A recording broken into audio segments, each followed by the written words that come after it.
everybody. It is another Tuesday night in 2025, and that means we are live. Ladies and gentlemen, boys and girls, children of all ages, www.weLikeSportsPC.com proudly presents to you its podcast Tag Team Champions of the World.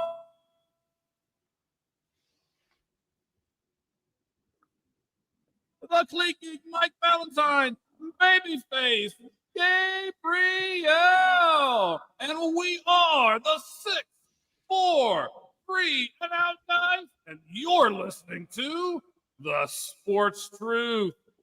Gabriel, he decides to wear the Spurs hat on display today. How you been, my man? Hello, Michael. I'm not going to say we nailed last week's NFL draft coverage, but I think we did. But you think we did? All of the, I believe, 3 picks that we got right between all of us? Yep. Of course, now, truth be told, it was your pick of Ashton Gentry that just, threw the rails off the whole thing, right? So I think it's all your fault, but, however that happens to go, buddy. Well, yeah. Right? I do want to oh, shoot. I do want to thank all of our guests last week who were here. We had a fantastic show last week. As I say, Wayne was here. You can go and get his everything you got going on with Wayne, and you can get that at Wayne _ and let me spell you the last name, GREGOIRE.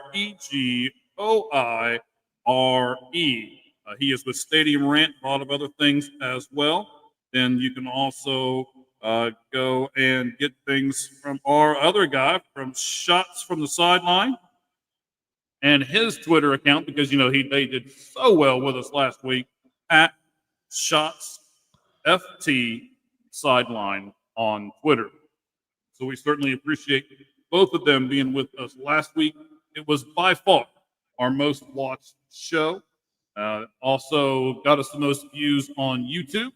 And you can go to YouTube right now if you're a YouTube person instead of a X person, which is where we get most of our stuff from.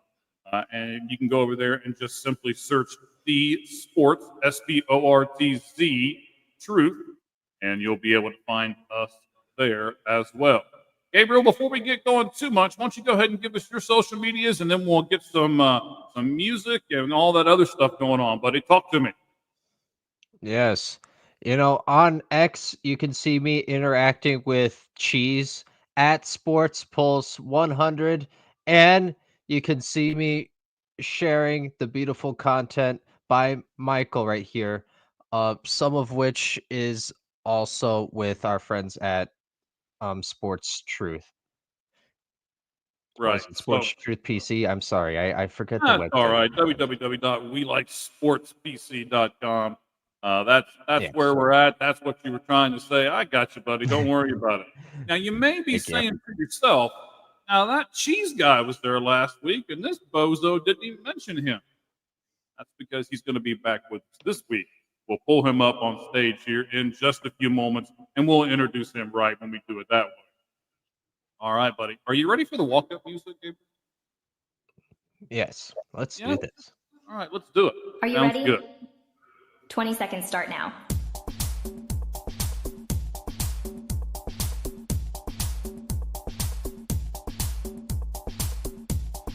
Ten seconds remaining. 5, 4, 3, 2, 1. All right, everybody, we are going to kick everything off today. And we're going to do so on the Sportz Truth. Got it. Okay. So, here, I'm trying to work music in the background, and we're doing all kinds of stuff. So,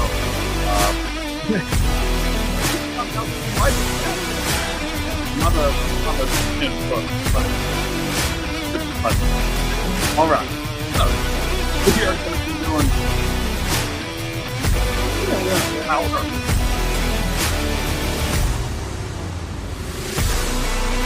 All right, let's try that. Now he's smiling at me because we're doing a private testing. We're putting behind the scenes here. We're trying to do a private testing behind the scenes. It's not working a whole lot. So I'm going to tell you we're doing a private test, and it's probably not going to be private test. Right? Anyway, all right, I'm going to get out of there. We certainly have our comments up here. And that's today on the Sportz Truth, Dallas Cowboys. We will talk about them and how they did in the NFL draft. You're certainly going to look at and find something that we talk about all the time. Nutritional value. I want a definition. We'll get that. We're also going to we'll have our football later today. Hopefully he will be able to and that, of course, will be another comment. And you can get him at Creator Comment 24 on Twitter. I want to look at the past 28 games for the Diamondbacks. We are going to look at all kinds of stuff and look at that weekend really early because I was doing other stuff. That was just awful. Oh, what if I shut up? What is that? I ain't got to touch the button. What is this? Right? How can you draft it? Oh, let's take this away. We're going to talk about it. Oh, April and team. We go back to the Diamondbacks and look at Jordan Lawler. What the Diamondbacks do with him? On that very soon. How many mistakes Cleveland Browns make? 1? 2? I don't know. We'll talk about it here on the Sportz Truth. Talking about mistakes. We're going to talk about two different poll questions. One for the football end, one for the NFL weekend. So make sure you stick around for those. We're going to talk about grading teams. I personally don't like all the grading team things like every other website comes out there. We're going to talk about can you actually grade teams? Let's take a 2 days after that happens. Get to all of that as well. And lastly, when you go to look at the Diamondbacks, we're going to look at their bullpen 1, 2. We're going to look at their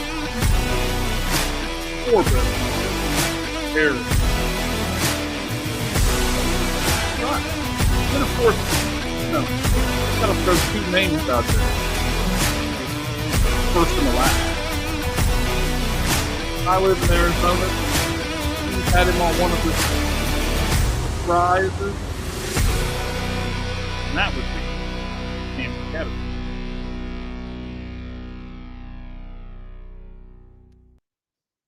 All right, well, that was a jumbled mess, but by golly, it was my jumbled mess. So we will click over here to the comment section. If you want to leave a comment for us, just simply click on that spot here and do so. As long as you're talking about what we are talking about, we'll make sure to include you in the show. Gabriel, you got anything to add before I bring up the man? I would say I respect cheese. Well, I hope so. I think a lot of people respect cheese, right? And you're like, cheese? Yeah, that's his name. Football with cheese. Oh, hang on. You ready? Football with cheese. That my little sound effect didn't do near as well as it used to. I got to ask him about that. I don't think he's been doing that lately, where he clicks the papers down. He used to do that all the time in his segment. I got to ask him about that. I see him smiling off camera. I can't wait to do this. But without further ado, ladies and gentlemen, like you are taking a picture, cheese. Here he is. How you doing, buddy? I am swell. How are you guys? I'm good. You're not. What was that? Hippity Hoppidin or whatever Wayne had last week. That was Wayne. Yeah.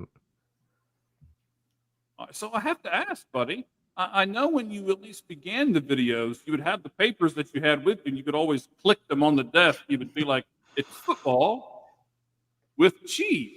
And I've noticed Is that something you've gotten away from, or what was that, buddy? So I used to do handwritten notes for the videos, and I have them on the paper in front of me. Okay. And then I had a video where I couldn't read my writing. So I have a second computer. I have my laptop right beside my computer now that I record on and just type it up instead. So just change the format basically. Okay. Okay. Well, I don't know. I kind of maybe you have to do like an ode to the Sportz Truth or something where you click your papers. We don't even they don't even need to actually have handwritten notes on it because none of us are ever going to know. But I really liked how you used to do the format. That was pretty slick. All right.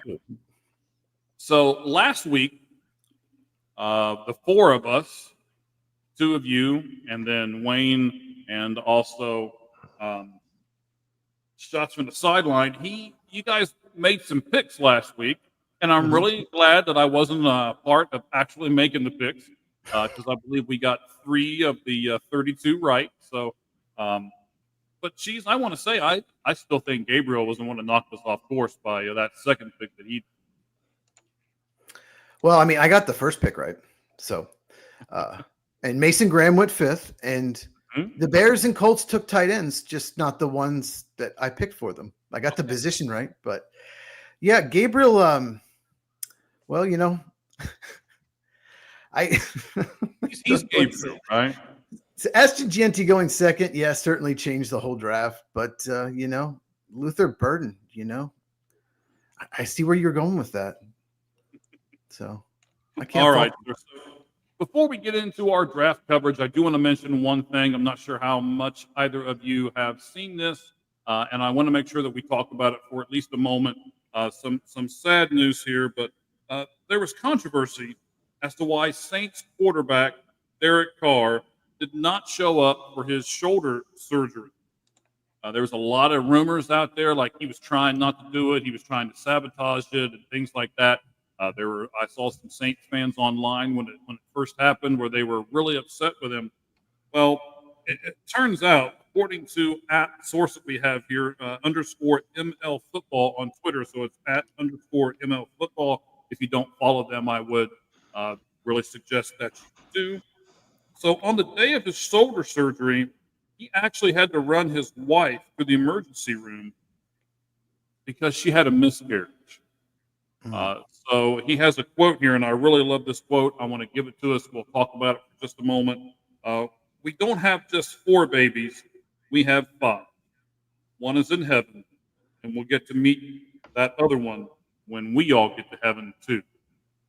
So some sadness there. There are some, and I've done it before. You know, that's why I want to talk about it for a moment. I have seen something. I've jumped to conclusions.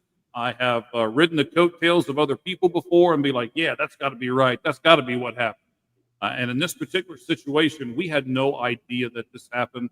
And I think sometimes, as we'll say, as podcasters, I think sometimes we just grab something and gravitate towards it just to get a few extra clicks, or just to get a couple of likes, or to get people to follow us on a social media platform. Gabriel, I'm going to give you the platform here first before we get to cheese on this one. What do you think about people like the 3 of us sometimes jumping the gun and what it may or may not do to other people, kind of like in this situation with Saints quarterback Derek Carr? Yeah, I mean, as is, we only have a very incomplete picture anyway, and that's regards into just the football aspect, you know, let alone the other things that are going on in players and coaches' lives. So you know, as is, I enjoy my time here, and I enjoy, you know, giving my takes. But that's all it ever is. Even when it's X's and O's, it's just a take.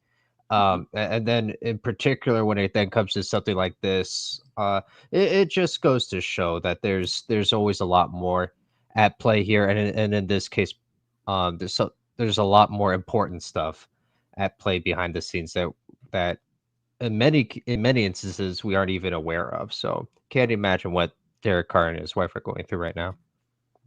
Absolutely, Cheese. I know this is off script here, and nobody knew this was coming, but I wanted to hit on this for a minute and a half at the beginning of the show before we jump into 15 or so questions that we have. We're going to bring up here topic wise, but before we do that, Cheese, I'll give you a second. Here's the platform. Say what you will. What do you think about podcasters, journalists, things of that nature, kind of jumping ahead, trying to do things that only only benefit them, and they don't care about anybody else involved, like in this situation here. They just want clicks. A lot of people just wants clicks.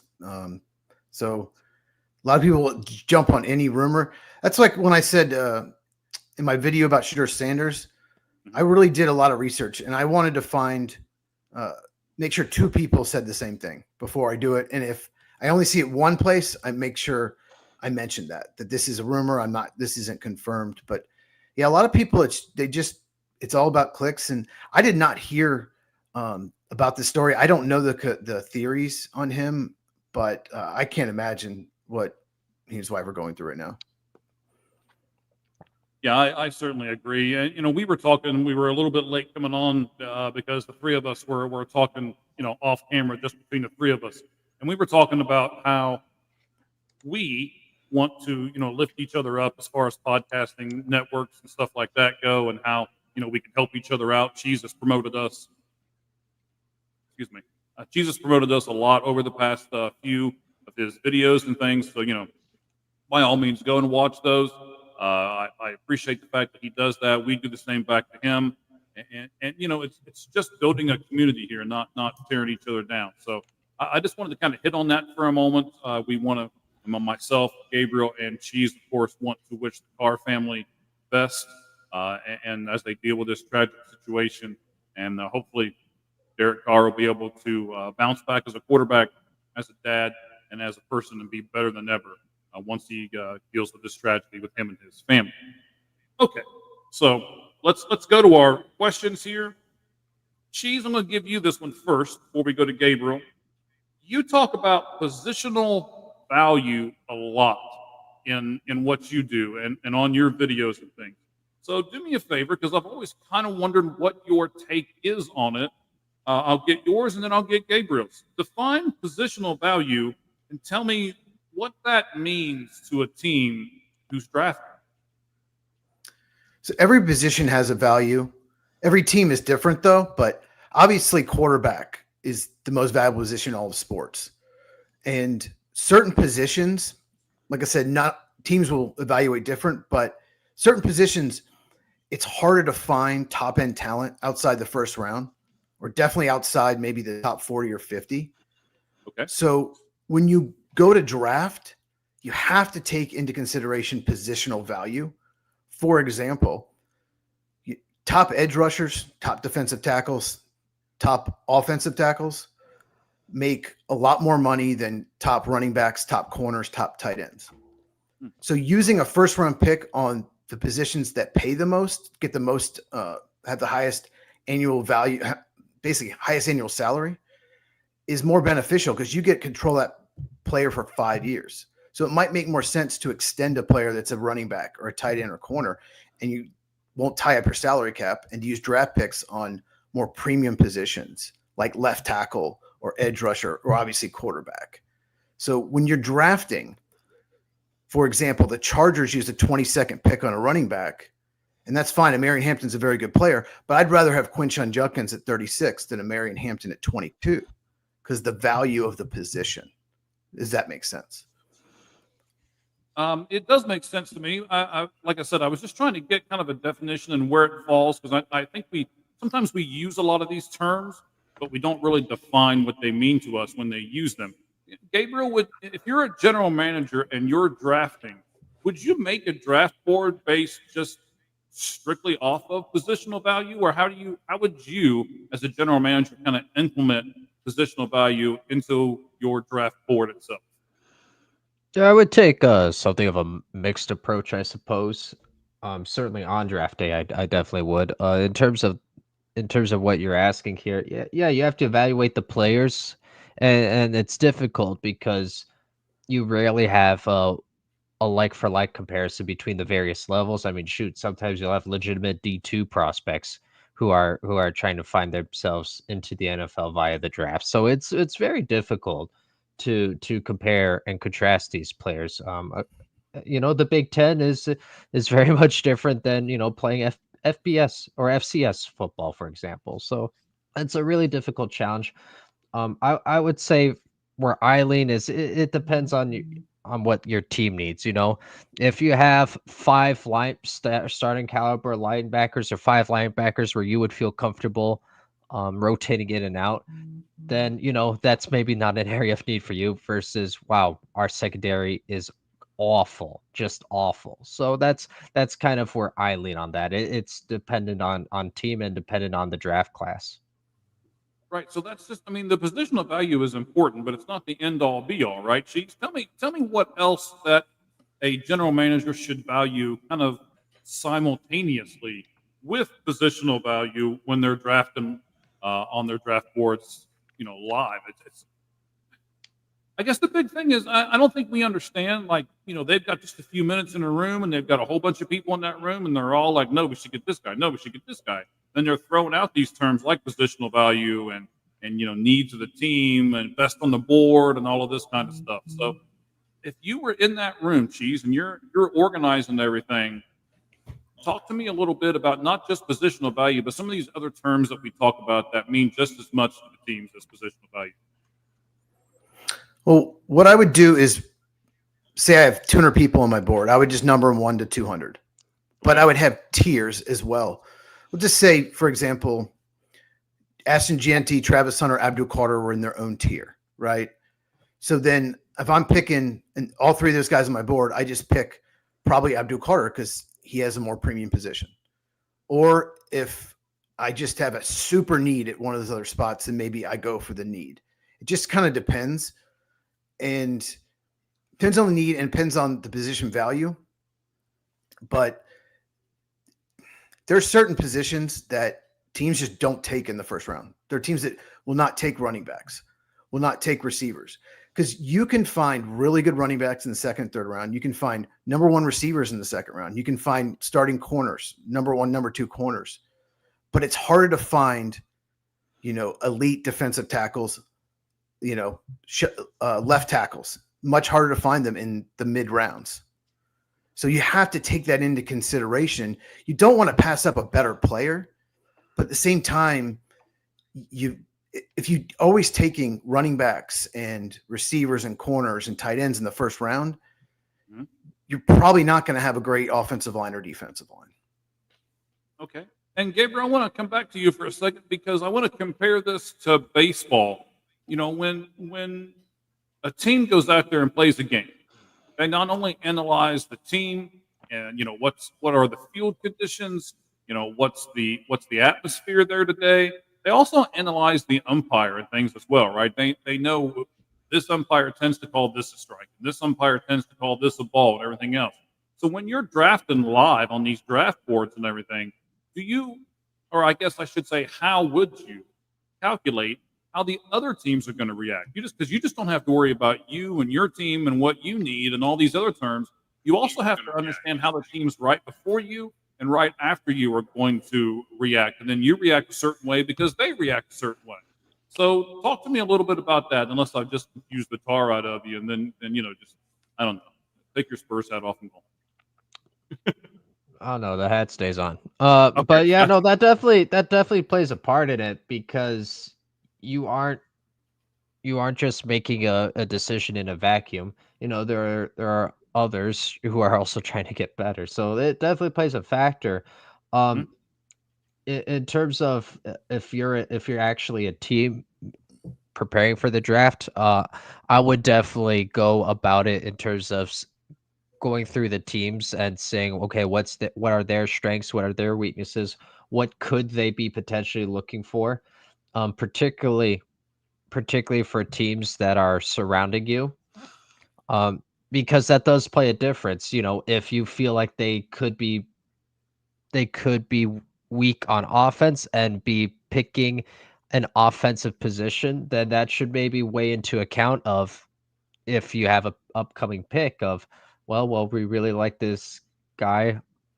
Should we wait to hang out a little more? Should we maybe trade up? Like that all weighs a factor in it. It's one of many factors though. Something like that would be around, 10 to 15% of the pie, if that, versus again, for me, it's hard enough to just evaluate players and trying to compare and contrast players in completely unlike situations. So the player evaluation would be, closer to 80% of that to me. But what you said is definitely a factor and definitely valid.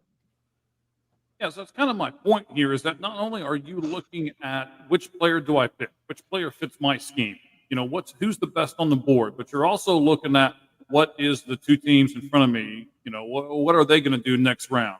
What are the two teams behind me going to get? Can I wait another round and still select this player over here that I really like? Is he going to be there when we pick again? And there were some trades that were made, and there were a few things like I'm pretty sure that most people thought Jacksonville gave up way too much to jump up to number 2 pick, but they had to because that's what they looked at, that's what they zeroed in on, and that's what they wanted. So it's not just picks, it's not just people, it's not just positions, but it's also how the draft kind of falls in place. One more point that I'm going to make here, and then we're going to move on to the Dallas Cowboys for a moment.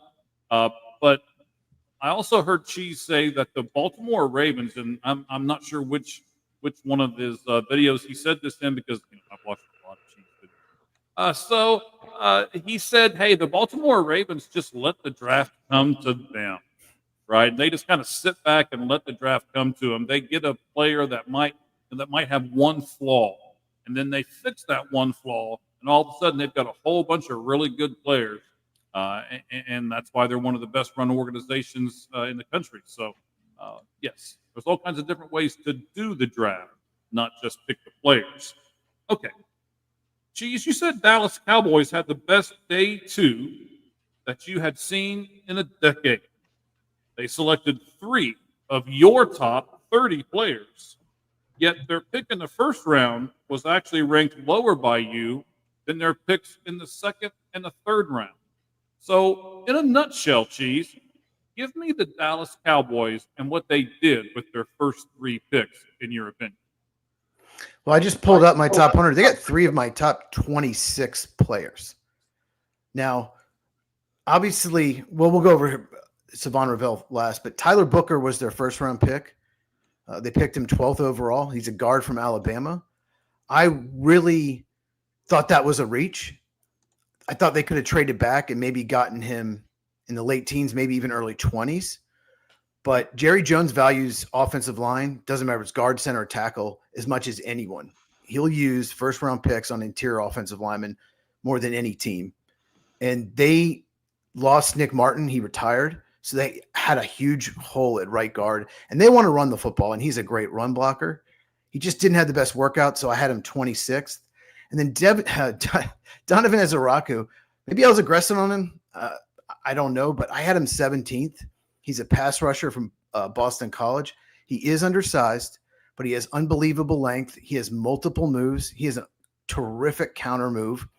And he's about as high a character player as you're going to find in this draft. So I am shocked that he fell to the middle of the second round. I mean, they're designated. He might just be a designated pass rusher because he's undersized, but 2 years ago, Will McDonald went in the middle of the first round of the Jets. He's a designated pass rusher. And Chop Robinson went 20th overall the Dolphins last year. To me, Ezaraku is a better prospect than each of them. And Dallas got him in the middle of the second round. And then Savon Ravel from East Carolina, I thought he was a top 20 player just watching him until he got hurt in this draft. He's got length. He's got size. He's a great press man corner. He's got ball skills. But he did get hurt, and some teams clearly moved him down the board or took him off because of the knee injury. And Dallas just sat there, and he fell all the way to the third round. Shocking, and they got him, and I have him 25th on the board. So Dallas, even though they reached in the first round, they got 3 top 26 players according to me. So, they're definitely one of the winners of this draft. All right. So Gabriel, Cheese touched on it there and what he was talking about with the Dallas Cowboys. And now I'm going to ask you to do the same thing. What kind of, when you're evaluating these talents, and these talents have had recent injury history, how do you put that into everything else that we're talking about here? Where does that fit in with you, Gabriel, if you were a general manager and you're picking these guys off the board? Yeah, I mean, that has to play a huge part because you can grade someone as highly as you want. If they're not there, then it's a wasted pick. For me, there's really no two ways about it. I understand potential, I understand draft and stash, whatever you may have, but at the end of the day, we have a lot of players out here that everyone is saying, "Oh, this is a great pick. Oh, this is amazing." A lot of these guys are going to be out of the league soon. And a lot of these guys aren't going to make it for a number of reasons, including injuries. So if you have someone who ends up not making it, and then you see the next 4 or 5 guys after that pick go on to have, at least starting or significant snap level careers, then for me, it's a wasted opportunity. And let me just add one more point. Yeah, go ahead, Chief. I get Savon Ravel not going in the first round because of the injury. I get maybe not going in the top 50, but I just don't understand how he falls in the 70s. I mean, that's crazy for a talent like that. And so it's a no-brainer for Dallas. Right. Now, we talked about, actually, Gabriel talked about wasted picks, and I think some people think that one of those 2 quarterbacks that Cleveland took might be a wasted pick. So we'll get to them in a moment. But let me also allow you to go over to our Twitter at the 643 and Out Pod and jump onto our Twitter poll question of the day. It is, who will be the starting quarterback for the Cleveland Browns Week 1 in the upcoming season? And your choices are Joe Flacco, Kenny Pickett, Dylan Gabriel, or Shedeur Sanders. Hop on over to our Twitter page there at the 643 and Out Pod. Vote on that for us, and we'll reveal what all of you have said here later on in the show. Cheese, 2 words for you, and it's not, a thing from WWE or anything like that, right? 2 words. Okay. Cam Scatterboo. You and I have kind of had some takes back and forth on him. I love Cam. He's from here in Arizona, where I live at. You had him, I believe, as your 4th best running back on your board. Was that right? I did, yes. And I had him, I think, in the 60s. Overall, I had him 62 on the top 100 board. Yep. And you can get that top 100 board that you've got right now. People can still go back and refer to it to see where their team did as far as Cheese goes. And where can they get that at, Cheese? On my YouTube channel, it's at Football with Cheese. Cheese spelled Cheez, right there on the screen. And you can follow me on X at Football Cheese. So basically, without the with. All right. So that's why we like each other. Cheese, Cheez, and then Sportz, Sportz. So that's one of our bonds here that we have put together between myself, Gabriel, and Cheese, or the Z's, right? So exactly. So Cam Scatterboo, was he a really good find for the New York Giants, and will he be a starting running back this coming season? Yes and yes. The tape doesn't lie. I don't really care if he ran a 4.65 and not a 4.45. I don't really care. His jumps were out of the charts.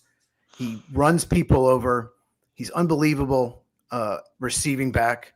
There's just so much to like, and people like him they make it in the NFL. To me, he feels like a safe pick. He's never going to be Saquon Barkley or Ashton Jeanty. I don't think so. But he should not have fallen to the 4th round. And I thought he'd go 3rd round. I didn't think he'd go 2nd round, but I thought someone would take him in the 3rd round. And a lot of teams that passed on him are going to regret it. And all he has to do is beat out Tyrone Tracy. Tyrone Tracy is not a bad running back for the Giants, but Scatterboo is just better. So I think he's going to start from the get-go. And he could be he could win Rookie of the Year in the 4th round. Oh, uh-oh. Now, Gabriel's going to edit some of this stuff together here. We're going to put some tidbits from this show out on our YouTube channel. Gabriel, at about 34 minutes in, that might be one of these we want to put together, because Cheese just said Cam Scatterboo may win Rookie of the Year from the 4th round. Gabriel, do you agree with that? Does he have a chance to win Rookie of the Year, buddy? I don't think so. He's on the New York Giants. I love Cam Scatterboo. I hate the situation he's in. Who knows what the hell that offense is going to look like? And I'm higher on Brian Dable than most. I don't know. Tyrone Tracy is still pretty respectable, and then also let's not forget Devin Singletary. He can provide a thump back there. So I think I don't think it's a question of him making the roster as a fourth rounder. I think that happens. Between touches and just between the Giants being annually awful. I'll be surprised if he has enough production to get that.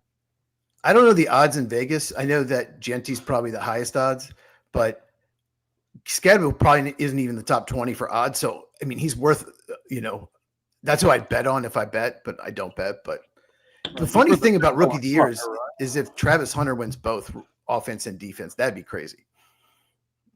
Boy, he's just throwing out all kinds of stuff here. So I'm going to let him take a break for a second. Let me go back to Gabriel here for a moment. So we were talking about Cam Scadville. He's from Arizona. I want to look at the Arizona Cardinals here, bud. And I want to say, I've watched Cheese's videos where he is like, "Oh, well, this guy was a great pick. And this guy was a great pick." And he does this whole positional value thing and all of that we talked about already. But Gabriel, he didn't mention Michigan cornerback Will Johnson going to the Arizona Cardinals. Was he your top-rated quarterback? Well, I don't. Yeah, I mean, how can you just avoid?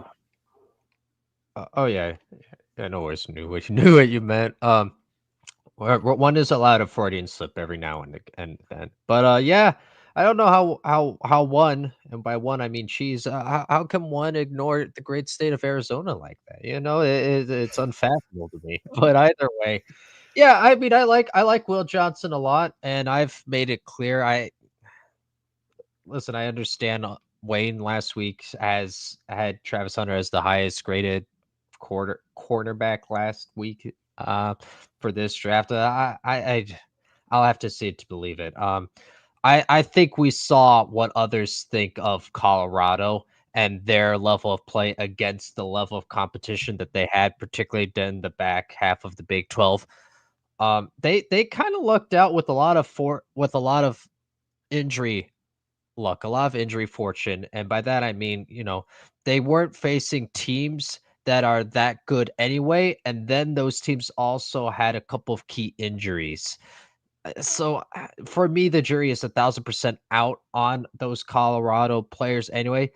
And the same goes for Travis Hunter at corner for me. I think he's going to be a better wide receiver than corner, and I understand he'll quit football if he can't play both. Great approach to joining the NFL. That really great thing to say before you show up to work on your first day. But anyway, I'll be surprised if if I had to pick now. I think Will Johnson is going to be a better corner. Ooh, well, we're going to be able to chop this all up and put all kinds of stuff out here on our YouTube channel.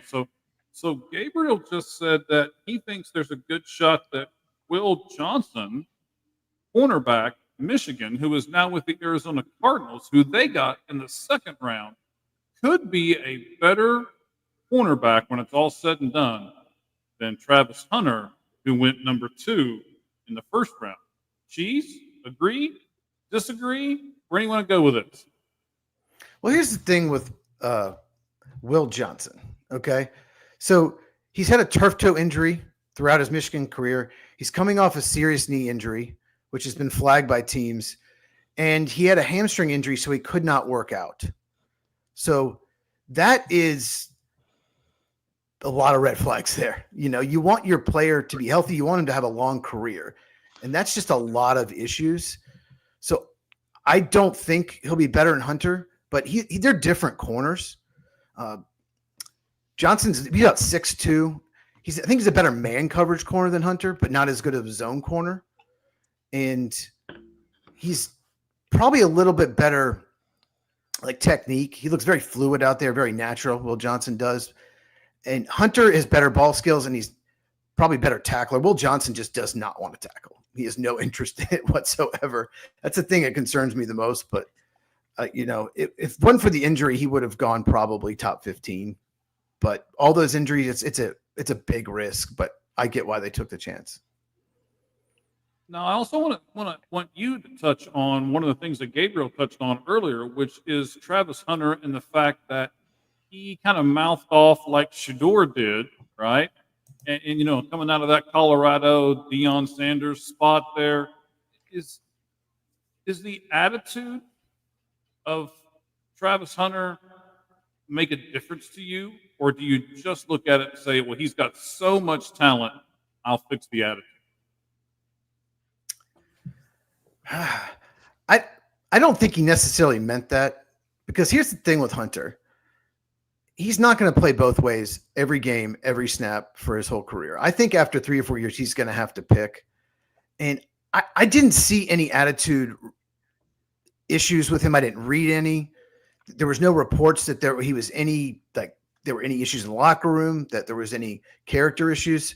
So I'm not worried about that. I think the main thing he said that was because he wanted the teams to know that he wants to play both ways. So I'm not worried about that with Hunter. But we have said, there we go. And so have you, that you're relatively certain that he's not going to be able to do that, after like year 3. He's going to have to pick one. He said, if I have to pick one, I'm going to quit. Is he going to quit, really? No. Is he really going to quit? Well, No. then he shouldn't run his mouth then, right? Yeah. Yeah, he shouldn't, but he's just got a small frame, and he's just not the wear and tear is going to get him. He cannot play both positions every time. So, okay. All right. I'll stop banging on Travis. I thought you weren't going to say frame. I thought we were going to have an all-time moment. You were ready to figure out what minute that was, so you could edit that thing up there on YouTube quick. I got it. Oh, Gabriel. All right, gentlemen. I can't wait for the mock next year. I can't wait. You're going to pass on Arch Manning. He's going to pass on Arch Manning. Right? Yeah. Oh, no. I love Arch Manning. Water boy. Sit on the side. Just all water boy. Anyway. All right, gentlemen. So let's look at question number 5 that I've got here on my big board. That's what we'll call it here. And now that the draft is over, Gabriel, name a team that needs to improve by at least 3 games from this season to last season, based on what they did in the 2025 NFL draft. Oh, this is a really fantastic question. Let's start off with who it won't be. Not the Titans and not the Browns. So, I'll enjoy discussing what they'll do with their top 5 pick next year. That'll be fun. You know what? Maybe the Raiders. They really got a steal at Ashton Genty at 5, I feel. But kidding aside, the Raiders as is, I think they're going to be better with Pete Carroll anyway.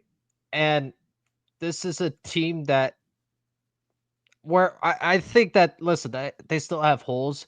But I think between adding Pete Carroll, you get Ashton Genty, and I like Josh Beck enough where I think they can help out themselves and 3 wins. And I'm saying that because they were low anyway, right? I need a team that was low on the win total in order for me to get a 3-win swing. So, right, I'm not gonna pick the Chiefs probably to improve by 3 games. That would be silly. So, I think the Raiders would be a team to potentially look out for. If not, my team, the Patriots. And again, you have to pick a team that had a low win total. I think the Patriots or the Raiders would be the best bet. I'd have a hard time picking the Giants. Okay. So he just had to throw that in the end, right? So are you a Jets fan, Gabriel? Is that where you are up there in New York? Wait, what? No. Patriots. Whoa. Oh. So you live in New York, but you don't even. There's 2 teams in New York, and you represent neither one of them. Yeah, they can both burn for all I care. Okay. Well, just so all those people in New York get this straight, and that is at Sports Pulse 100, where you can start throwing all of those nasty things to it. Or by golly, if you're watching right now, we got comment section up there. Just let Gabriel have it. I'll click on every darn one of them, and we'll just throw them all up.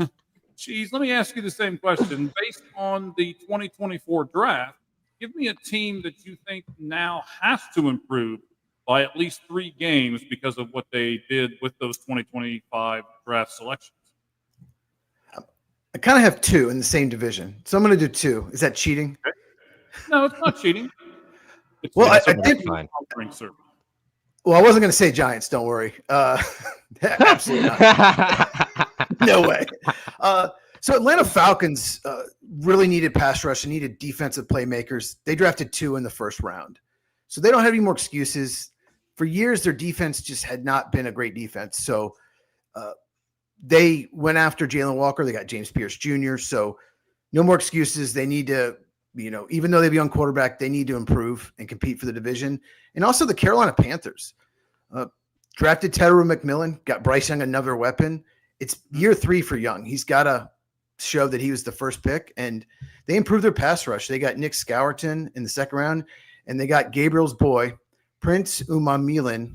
I don't even know if I said that right, in the third round. So their pass rush was a problem, and they need another weapon for Young, and they got that. So I think Carolina needs to win at least 3 more games. All right, I need to get a pen out here because I'm going to put another question up here. You guys just gave me something here. So, all right, I get all that. Let me hang on. Let me write some notes because I'm getting old, and if I don't hurry up and put it down, I'm never going to remember this question later on. All right. Okay, that should give me what I need. You did your job. Yes. You know what? I tell you what. Let's go ahead and ask it right now. That way, I know I won't forget it later. Cheese just brought it up, and I think it's a really legitimate thing. I thought I had this question in here somewhere, but maybe I didn't. No, still looking. Oh, yes, actually I do. So hang on. I'll add what I want to add back over here, and then we'll get back to it. Okay, never mind. I'll do it later on. It'll be. I'll add that to our. What we got here? Our 11th question. So right now we're on 6. This is me. When I sent these notes out earlier, this was the first thing that Cheese responded back to me. He was like, "Is this me or is this you? What are you saying here? Because I don't think I'm going to agree with this if you're saying I'm saying this." But he's not. I am. I don't know if you realize this, Cheese, but I write these questions. Okay, just so you know. Oh, okay. All right. And now that we're on the same page here, right? So I say this, and I really feel this way. I love college football more than I do the NFL. There's several reasons for that. I've talked about some of them before. I won't get into all that right at the moment. I'll just make that as a statement, throw that out there. So, Cheese, I'm going to go back down to you to start off this question, then we'll move to Gabriel here in just a moment. Do you root for an NFL team to draft a player in the draft from your favorite college or your favorite college player? Like when the Green Bay Packers get up to pick, right? Are you, like with your hands clenched, come on, draft this guy. So do you turn into a little bit more of a fan sometimes than a podcaster or maybe even an analyst when you're doing the draft? Well, when I was a kid, I wanted my favorite college players to be drafted by the Packers. Now I just want good players. I want players that fit the scheme, players that I think are better. So it really doesn't matter, the college. But when I was a little kid, absolutely, I was like that. But no, mainly it doesn't really matter. Even if it's I'm not a Florida Gator fan. I like the Vols, Tennessee Vols. But if a Packers draft a Florida Gator and he's an amazing player, I'll be very happy. So so then the college affiliation really doesn't mean a whole lot. I wasn't happy Eric Berry went to the Chiefs. I was not happy about that, but it is what it is. So your other guy, your receiver, you wanted really bad. Where he ended up going to the Chiefs as well. Of course he did, and it's probably the steal of the draft. Jalen Royals went 4th round, late 4th round to the Chiefs. The Chiefs lucked out again, and yep, it's terrible. I heard Taylor slipped them. Taylor listens to your show all the time. And I heard Taylor put them, she listens to you and said, "Hey, man, this Cheese guy says this is the guy to get, so you got to get him." So that's just the rumor that I just call her the Tay. Tay. That's why this is my show. We're close. That's why I call her. Oh my goodness. Yeah, we're pretty close. Oh my goodness. Yeah. Maybe a little too close, but okay. Gabriel, Definitely not. Gabriel, what about you, buddy? So, do you have you turn into a fan sometimes, and your favorite guy out of college, and you want your team to draft that guy? Oh, listen. I'm so glad you brought this up. Excellent question, Michael. You know what I noticed? I don't know if you all noticed. Shador Sanders fell in the draft. I don't know if anyone else caught that during Who? the coverage. Shador Sanders. He's a quarterback, I believe, out of Never heard of him. Quarter Boulder. prime, right? But Quarter prime. you hate that word, so I know do. what that means do. coming from you.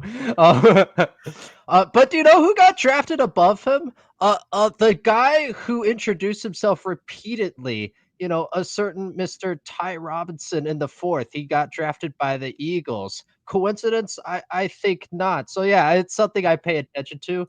Um, and I enjoy watching my Huskers get drafted and or picked up as free agents. But that being said, there are a lot of incredible stories throughout the draft. Anyway, there are a lot of amazing journeys that players take to getting into the draft. So I may have like a slight bias, or I'll pay a little more attention to oh good, my Huskers got drafted. Oh good, Ty Robinson got drafted over Shador Sanders appropriately, by the way. But there's someone like Ahmad Hassanin who became the first Egyptian to be drafted.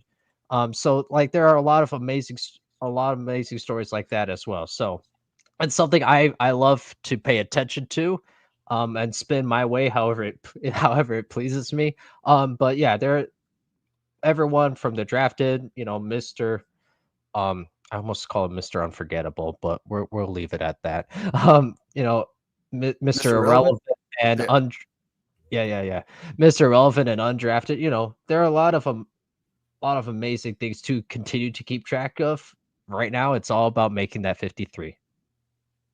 Understood, Gabriel. I'm going to stick with you and ask you kind of the second part of this question, where we are. I'll give you guys a little bit of a thing here, Gabriel. I'll show it to you later on as soon as I get it completed. We are really close. Top right-hand corner, right up there by your face, has always kind of been our logo. And I just something that I got off the internet, downloaded it. Okay, here we go. We're going to do this. We're going to use this. I'm pretty close to getting an official logo. So I'll show it to you, and it'll have some college football reference on it, because I love college more than I do the NFL, but I know we have to talk about both. So both are represented, and I wanted to do it in these questions here. So, did a team that you hate get a player from the college that you love? Oh yeah. The Philadelphia Eagles got Ty Robinson. I thought that was an abomination to nature, and I refuse to root for Philadelphia. But they already have Cam Jurgens, so let's go Nebraska Eagles. Go Nebraska Eagles. All right, I'll reveal mine here in a second. But Cheese, I'll ask you the same thing. Did a team you hate get a player from the college that you love? Not really, because Florida had hardly anything in that draft. I don't think it had a player till day 3. So not really. But yeah, Jalen Royals, like I said, I really wanted the Packers that took him. They took Savion Williams, TCU, in the 3rd round. Jalen Royals is a much, much better prospect. He does a lot of things better. He's not as big or as good as contested catches, but he does everything else better. So it is frustrating, because obviously I'm not a fan of the Chiefs for various reasons. A lot of people aren't. And it's frustrating that all these teams pass on them and they get a player that good in the 4th round. So Right. very So you're frustrating. not a fan of the Chiefs, yet Yeah. you know her by tape. I mean, I don't like Colston Loveland on the Bears either. I mean, I don't want, because he's a really good player, so. But Ty Robinson, I had 90th on the board, by the way, Gabriel, and he went 111th. So, replaces Milton Williams for the Eagles. So I had Robinson in my top 100. So, hey, ball. I wish Isaiah Nayer had been drafted. Surprised he wasn't. Okay. the wide receiver. I'm gonna chime in on this one just because I like I said I've said it 3 or 4 times. I really love the college game, and I'm a big Ohio State guy. It was before I decided to get smart and come out here to a state where you don't have to shovel sunshine like you do snow back in Ohio. So I'm getting old, man. That'll kill your back after a while. So I came out here, but still a big Buckeyes guy. And still, I do represent the teams that are out here where I live at now, but I also still have roots back in Ohio. So I love my Cincinnati Bengals. And one of my favorite players in the world got drafted by those crappy Steelers. Jake Sawyer got drafted, but oh my gosh, I almost cried. In fact, I'm one of those guys that has to keep some kind of a ball or a stuffed animal beside me so I can throw it at the television and not break the television that I spent so much money on. So yeah, that got thrown a couple times during that part of the draft. And then of course they doubled down. They don't pick Shedeur Sanders, as we've been talking about here for several minutes and different points in this podcast. And they doubled down on another Ohio State guy in Will Howard. And this is a guy who I want to see be successful, but I don't think I want to see him successful in black and gold. So it's a bittersweet thing for me. I do want to see him be successful, but just not in those colors. So just throwing that out there. It's Antonio Holmes, game-winning catch Super Bowl, Ohio State guy, but did it for the Steelers. So, yeah. Thanks. Just keep opening up the wound there, Steve. I appreciate that, great. Right? Jeez. I had a Band-Aid over that one. And I'm bleeding all over the place. All right, so we'll start with you, Cheese. It's a real simple question, but I think it's not simple all at the same time, right? How should a team make a draft pick? Best player available, positional value, as we talked about before, or need of the team? Okay, so every team is different. It depends what situation you're in. So if you're Cleveland or New England, you just take the best player because you need a lot. If your roster's not great overall, just take the best player regardless of position. Unless the position every round's a running back, you don't take a running back every round. Like New England took a running back in the second round because that was the value. There was no receiver value there. And then in the third round, Kyle Williams, Washington State was there, and the value was there for a receiver. So they didn't reach for a receiver. And another example is like the Philadelphia Eagles. Last year, they didn't have a lot of needs. They really needed corner, though. Corner was a problem. In the Super Bowl against the Chiefs 2 years ago, they couldn't cover the Chiefs' weapons, and that cost them. Their pass defense cost them. They got 38 points in the Super Bowl. So they're drafting last year, and they basically, they were great on the offensive line, great on the defensive line, 2 good receivers, Dallas Goedert tight end. They just needed corner help. And they drafted Quinyon Mitchell, and then they traded up for Cooper DeJean in the second round, who's even better than Quinyon. Both those rookies were terrific. Cooper DeJean gets a pick 6 in the Super Bowl. So what the Eagles did is we're going to fill needs, and cornerbacks are falling because people aren't – a lot of teams don't take corners early. So the Eagles just sat there and took corners with the best players available, and other teams that are rebuilding might not take corners, might focus on offensive or defensive line. So it really depends on where you're at as a team. All right. Sounded like a minute, like a 3-minute cop out, but all right. Gabriel? Gabriel, let me ask you the same question. Well played, Cheese. All right. Good job.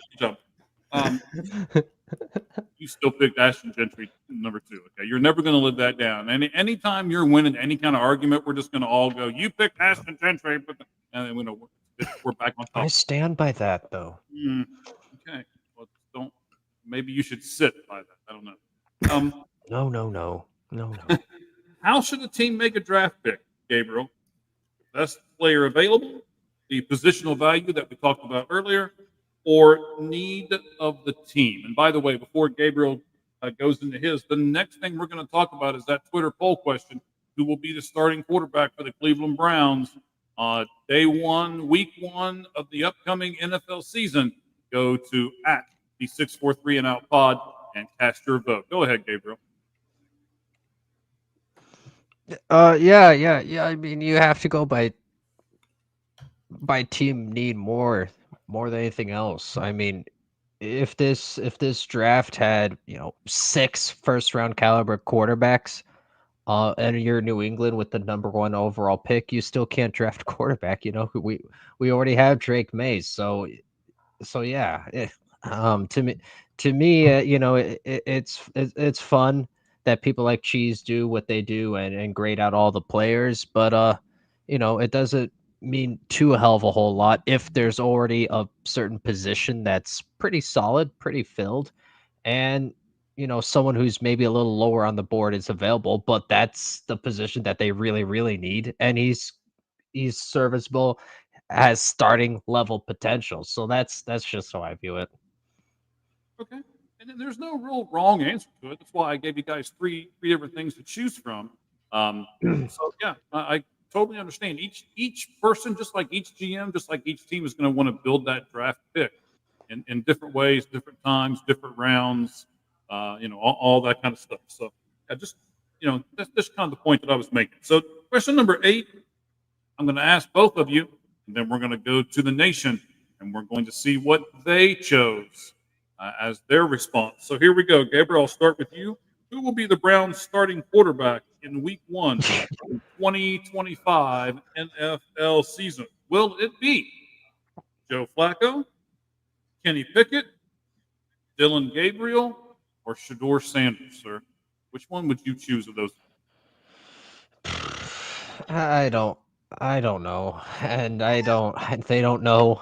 No one knows, and so they'll be in this position again next year. So then we'll have a poll with 5 options, I guess. So I'm looking forward to that next Well, we year. won't because they've already said they're It's not picking up Kenny Pickett's fifth-year option. So they must have a lot of trust in him already. I saw it whatever. earlier. They're like, no, we're not picking up his fifth-year option. I'm like, well, then why do you have him for? I don't understand. Just cut him now, that right? that makes this even richer, if I'm being honest. But either way,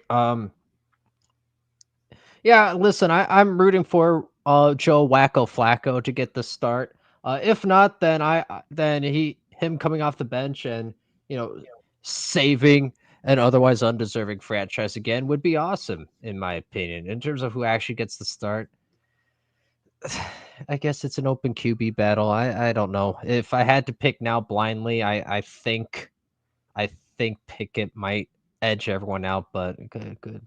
It doesn't matter. But it'll be fun dissecting and analyzing. I can't wait. Right? And let's just put this out here right now. 1 hour, 2 minutes, and 45 seconds into the broadcast. Wouldn't this be the team that the NFL needs to do hard knocks on this year? Is the Cleveland Browns? Right? Absolutely. Yeah. Absolutely. Absolutely. Right? Oh, We would yeah. all watch this train wreck, right? All right.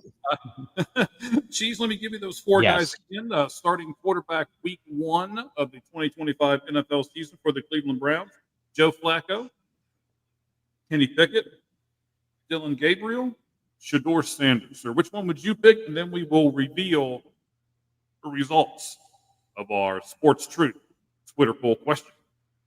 Bernie Kosar. I saw you Oh, put that up yeah. earlier. I liked it, retweeted it. I loved it. Might be better than anyone there. The key is week 1. The question, week 1. It's going to be, I would have a different answer if you said week 10, but week 1, it's probably Pickett or Flacco. I would probably lean Flacco just because they might shop Pickett because they drafted 2 rookies. They're going to be on the team. Dylan Gabriel and Shador Sanders are going to be in the team, and you don't carry more than 3 quarterbacks. So they're probably going to trade Pickett, is my guess, at the end of preseason. So I'll say Flacco week 1. But more than likely, as the season goes on, it'd be one of those 2 rookies. That's interesting. And I believe, I've listened to a lot of football stuff, and correct me if I'm wrong here, Cheese, but I believe it was yours as well. One of the ones that just came out. You love to plug this YouTube channel of yours. So let me give you a chance to do it again. You were plugging the snot out of it, like lights on a Christmas tree, on December 23rd there, when we were doing our football, our draft picks last week. So where can they find your information at? What's the channel? At Football with Cheese, spelled Cheez, like on the screen. And I have a top 100 list, and I've made 2 Shadur Sanders videos in the last week. So if you want to learn more about the situation, why he fell, check out my channel. All right, excellent. Now you said earlier, and I like this, and I don't, this was not on the notes here, so Gabriel's probably hearing this for the first time because in secret he really doesn't like you and he hates your channel. But so What? what? Huh? What? That's the buzz on the street. Isn't it? Yes, it is. Told to us by the New York Giants and New York Jets personnel. So, you brought up, I believe it was on one of your channels, or not one of your channels, one of your podcasts on your channel, that it would be interesting if the Browns completely failed. Then they had Shadur Sanders as their starting quarterback, and who do you think would try to ride in on a knight in shining armor and save the day and be their next head coach? Yes, actually, my friend Coop is the one who brought it up to me after my first Shadur Sanders video. But if the Browns, win 4 or 5 games and they're terrible, Kevin Stefanski might not make it. He might be fired. And then that the rumors will start that Deion Sanders will want that job, right, and to coach his son. So talk about hard knocks if he gets that job. But right, then the circus will begin. The circus will begin. It's already going to be a circus. It's going to be the most talked about team in training camp and in preseason. NFL Network's going to put their preseason games on live, probably all 3 of them, because they're going to want to watch Shadur Sanders. So I don't think they'd ever hire Deion as head coach, but he might try to get the job. Yeah, you never know, right? You never know. I thought he was going to get the Dallas job this offseason, to be very honest with you. I was the guy saying, oh, yeah, Deion's going to get this. He's going to push his way into it. But now he signed an extension with Colorado, and so I don't know. There's a few things that have happened now that would make me say maybe not as likely as it was 6 months ago. But again, we'll see. So what are you saying, Cheese? Who's going to be the starting quarterback week 1? Cleveland Browns? I'll say Flacco. You'll say Flacco. All right. So let me pull this over so I can get my face closer to the microphone here, and you might actually see the laptop come across, but I want to make sure I get all this right. I'm going to try to keep it. Yeah, that's all. I'm going to try to keep it out of the way of the camera here. But so Flacco, Pickett, Dylan Gabriel, Shadur Sanders. The 2 people who were tied for last on the poll. 296 people have seen this poll and have some of them have voted on it. Pickett at 13.6 and Sanders at 13.6. Dylan Gabriel pops up a little bit more, 22.7. And just like Cheese said, Flacco, 50% of the vote is going to Joe Flacco. So that's what our fans think as well, that Joe Flacco will be the starting quarterback for the Cleveland Browns week 1 of this upcoming season. Now, we are also going to do another poll question when it comes to baseball. Our buddy Miller Thomas will be on with us later on with the Diamondbacks. He is on Locked On Diamondbacks. If you've ever seen the Locked On podcast series, you know exactly what I'm talking about. He has been on with us once before and has agreed to come back with us because I just think he feels sorry for us. But the poll question in baseball when he gets on will be, which is the best to watch in baseball? Speed, power, or gold glove defense? So if you're a baseball person and you want to talk to us and tell us what you think there, which one do you think is the best to watch as far as baseball goes? Speed, power, gold glove defense. So it should be interesting to find out the answer to that question as well. Well, let's jump into our 9th question. We're still going to stay with the Cleveland Browns for another question, and I'm going to ask you this, Gabriel. Is it a bigger mistake that Cleveland took 2 running backs or 2 quarterbacks? 2 quarterbacks. I can understand running backs, especially now. Like y'all can say what y'all want about me picking two Ashton Jeanty. Just in general, the running back position is regaining traction, regaining importance. So I can, and we know the shelf life of a running back. So I can make a really great argument about why it's prudent to make 2 draft picks and have those be running backs. 2 quarterbacks. to draft 2 quarterbacks, after you do this with Joe, you go out and re-sign Joe Flacco. You have Kenny Pickett. I don't get it at all. And quarterback in particular is a position you can't just go in the middle of the season and go from a starting quarterback to whoever's next in line to then potentially the third person in line. All right, it's not just a seamless transition. Each quarterback has their own tendencies. The calls can change, their cadence changes, certainly how they command the huddle changes. So what you really want is to have a guy who you know is the starting quarterback, and that's what you build your system around. That's what you build your preseason preparations around. And then you cross your fingers, and if God forbid something happens, then all right, we have someone who's serviceable who can kind of keep the momentum going. The Titanic doesn't happen, but you really want a number one guy who you can kind of point to, and that's going to be impossible. That's going to be impossible in this Browns situation. I don't know what the hell they were thinking. My opinion is that they probably weren't.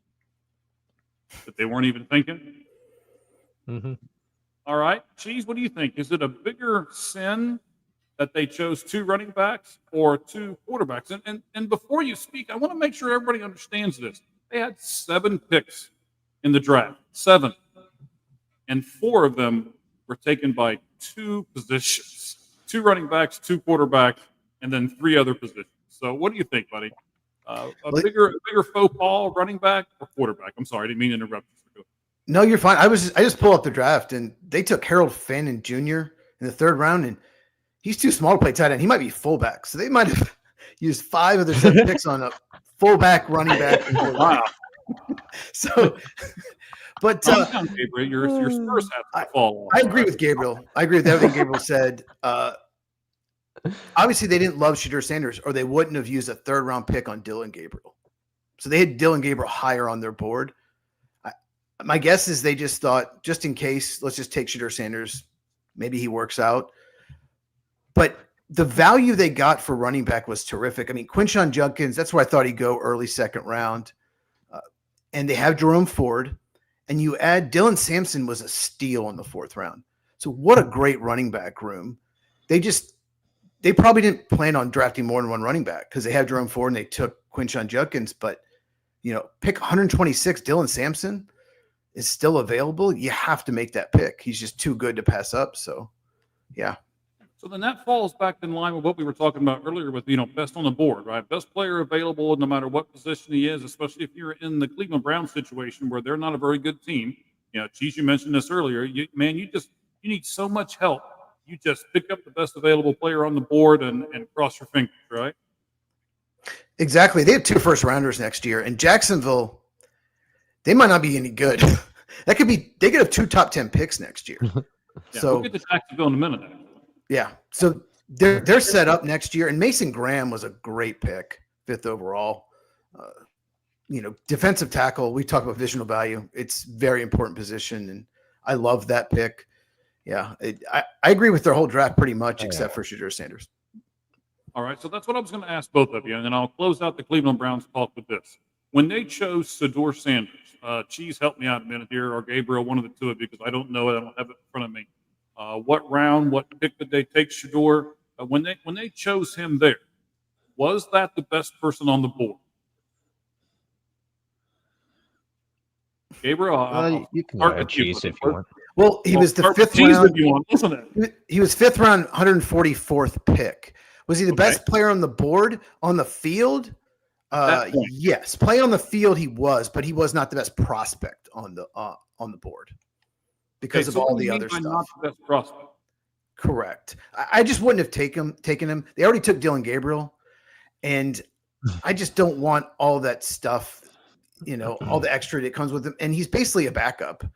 I mean, he's not your highest drafted rookie. You have 2 veterans. So as a backup, he's just going to be a distraction. There are people that love Shedeur Sanders are going to say, "Oh, play him." Fans of the Browns who think they got the biggest steal of the draft, they're going to complain. Anytime a Browns quarterback has a bad game, they're going to complain and beg for Shedeur. So it's just going to be a distraction. I just wouldn't have drafted him.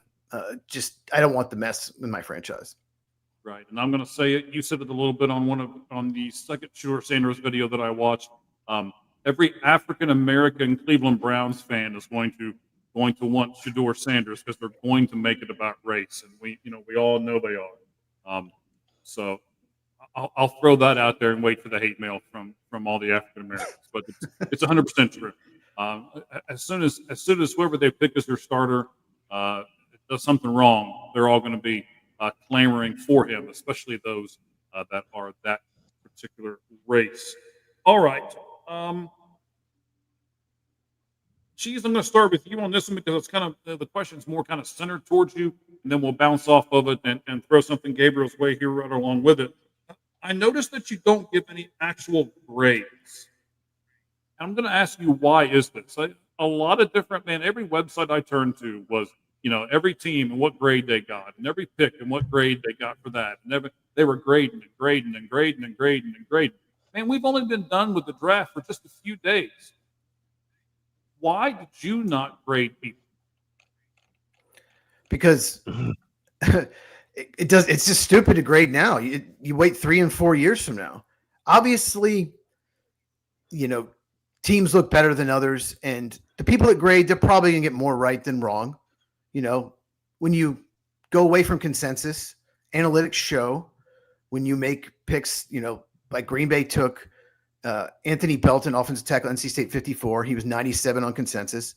Odds are that that's a bad pick, but it could be a good pick. So you just don't know. So the best thing to do with drafts, and I might do a whole series of this summer on my channel when there's really nothing to talk about in football. But you really have to wait 3, maybe 4 years to grade a draft. So I don't think the Lions and Packers did all that great personally. You'll see that in my video tomorrow when I break down the NFC North draft, by the way. So check that out. But I just don't think the Lions and Packers they're not that much better than they were when they started the draft. And I could be wrong. They could have the 2 best drafts in the NFL. You just don't know until like 3 years from now. Right, and that's what we were talking about earlier when I asked, the expectations, which team is going to improve by 3 games based on what they did at the draft. So there are teams that I think we would say, I'm not sure if they're going to improve any by what they did in the draft this year. So yeah, I totally get that. Gabriel, I really don't think you can give a team an A or an F just a few days after the draft. Would you agree with that statement or not? Well, yeah, and so then by consequence, you can't give a B, C, or D either. Cheese, at Fun Football with Cheese on the YouTube. He said it beautifully. It's completely silly. It's completely stupid. I don't know if that's exactly what you said, but that's how I'm saying it. It's just nonsense to. What if Buddy snaps his ACL after minute 2 of the first practice? That's unfortunate. I'd hate that for the player, but that's then a bust. So there's so much that can go on. Most importantly, and I've been saying this forever now, we don't know how players will adjust from the college level of play to the NFL play. We don't know how players will adjust from being a college student athlete. I understand they're being paid with NIL. They're still also a college student athlete. To then being an adult. To having that NFL lifestyle, to then adjusting to an NFL locker. Like, those are 2 very important, very significant changes. We have no idea how they're going to react to that. So you can grade, you can make your draft mock boards as much as you want until the games actually play out over a period of time, right? We've had plenty of players who've had a good rookie year, then have a sophomore slump, and vice versa. It's just silly. Enjoy the games. Enjoy who has a good early flash out of the pan in their rookie year, and see for those who struggle early on, well, are there promising signs that warrant them being in the league any longer? We know why it's nicknamed Not For Long in terms of the NFL. A lot of these players, just matter of factly, regardless if you're drafted in the 1st round, 7th round, or undrafted, aren't going to be in the league after year 3 statistically. All right. Well, I love how Cheese. I love how Gabriel made your show all of a sudden like the Sesame Street version of football with the fun football podcast. Right. That was. I was I was waiting for him to. I don't know. Maybe C he is started. for cheese. All right. Right. I was waiting for this. Maybe he was just gonna do this for a little bit, and What? Yeah, wasn't that cool? Huh? Nice. I like that. Go ahead, Gabriel. C is for cheese. Go ahead. C is for C cheese.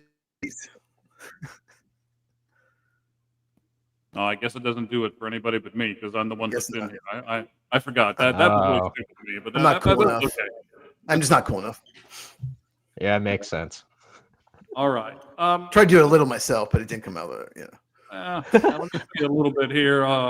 So we've got some comments here. We're throwing them up there. You can also be part of the show with your comments as well. Just click on that spot, type in what you're thinking. As long as you're thinking the same thing we're talking about, we'll make sure we put you up here and on the board. This one's just for cheese because I'm not sure if Gabriel can give us a whole lot of this one. He's not on the Spurs or he's not on the Patriots or anything like that, but he is on the Packers. Once again, that draft that took place. And this is for my wrestling fans out there from Green Bay, Wisconsin. So I asked Cheeks, what do you think of the Packers signing linebacker Isaiah? Hang on, I got my finger over. Isaiah Simmons. Yeah, that's his name. I mean, we'll circle the wagons here. He used to be with the Arizona Cardinals. That's who picked him in the draft. He then spent a few years with Gabriel's favorite team, the New York Giants, and then now he's with the Packers. So tell me, Cheese, what do you think of your Packers signing Isaiah Simmons? Yeah, Gabriel's got his Giants jersey autographed on his wall, so Right. So I might want to purchase that from you.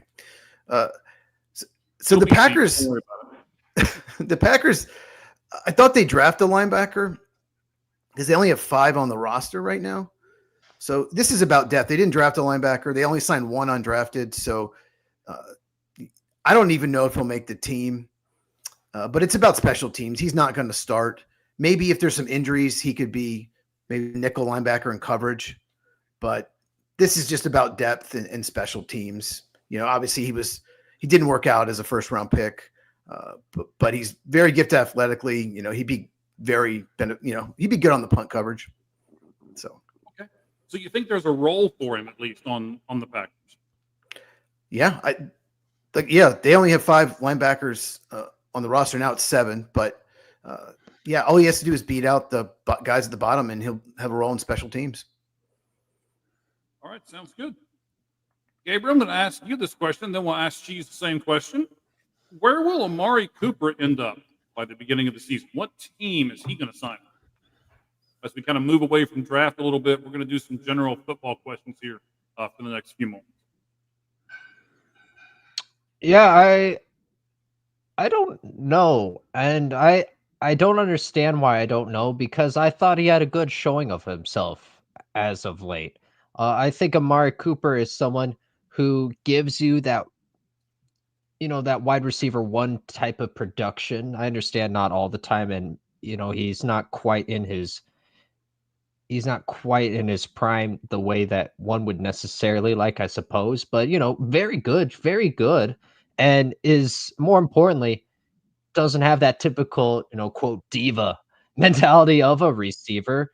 By all accounts, he did his job just head down and didn't mind games last year with when he got traded to the Bills, where he didn't see where the ball didn't come his way that often. So I don't understand what's going on in terms of that. I think the Patriots are still a team to potentially look for.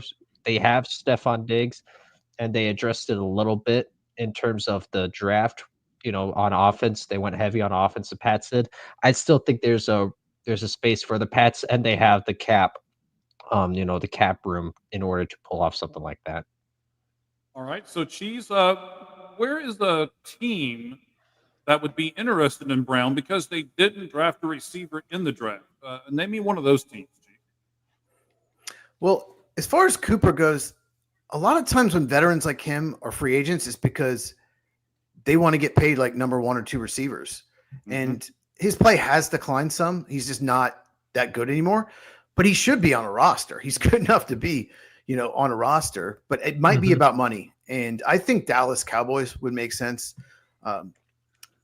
They could use a veteran receiver, and he's been there before. They know him. So I think more than likely he'll end up in Dallas. All right, so I had this question written down as, is it time for Ooh. Jacksonville's Trevor Lawrence to put up or shut up? And I'm going to change this question a little. This is the one where Cheese and Gabriel, both talking earlier in the show, gave me another angle to go with this. And I'm going to change it on the fly for both of you. Who is going to have the better showing this coming season because of what they put around them? Trevor Lawrence, Bryce Young.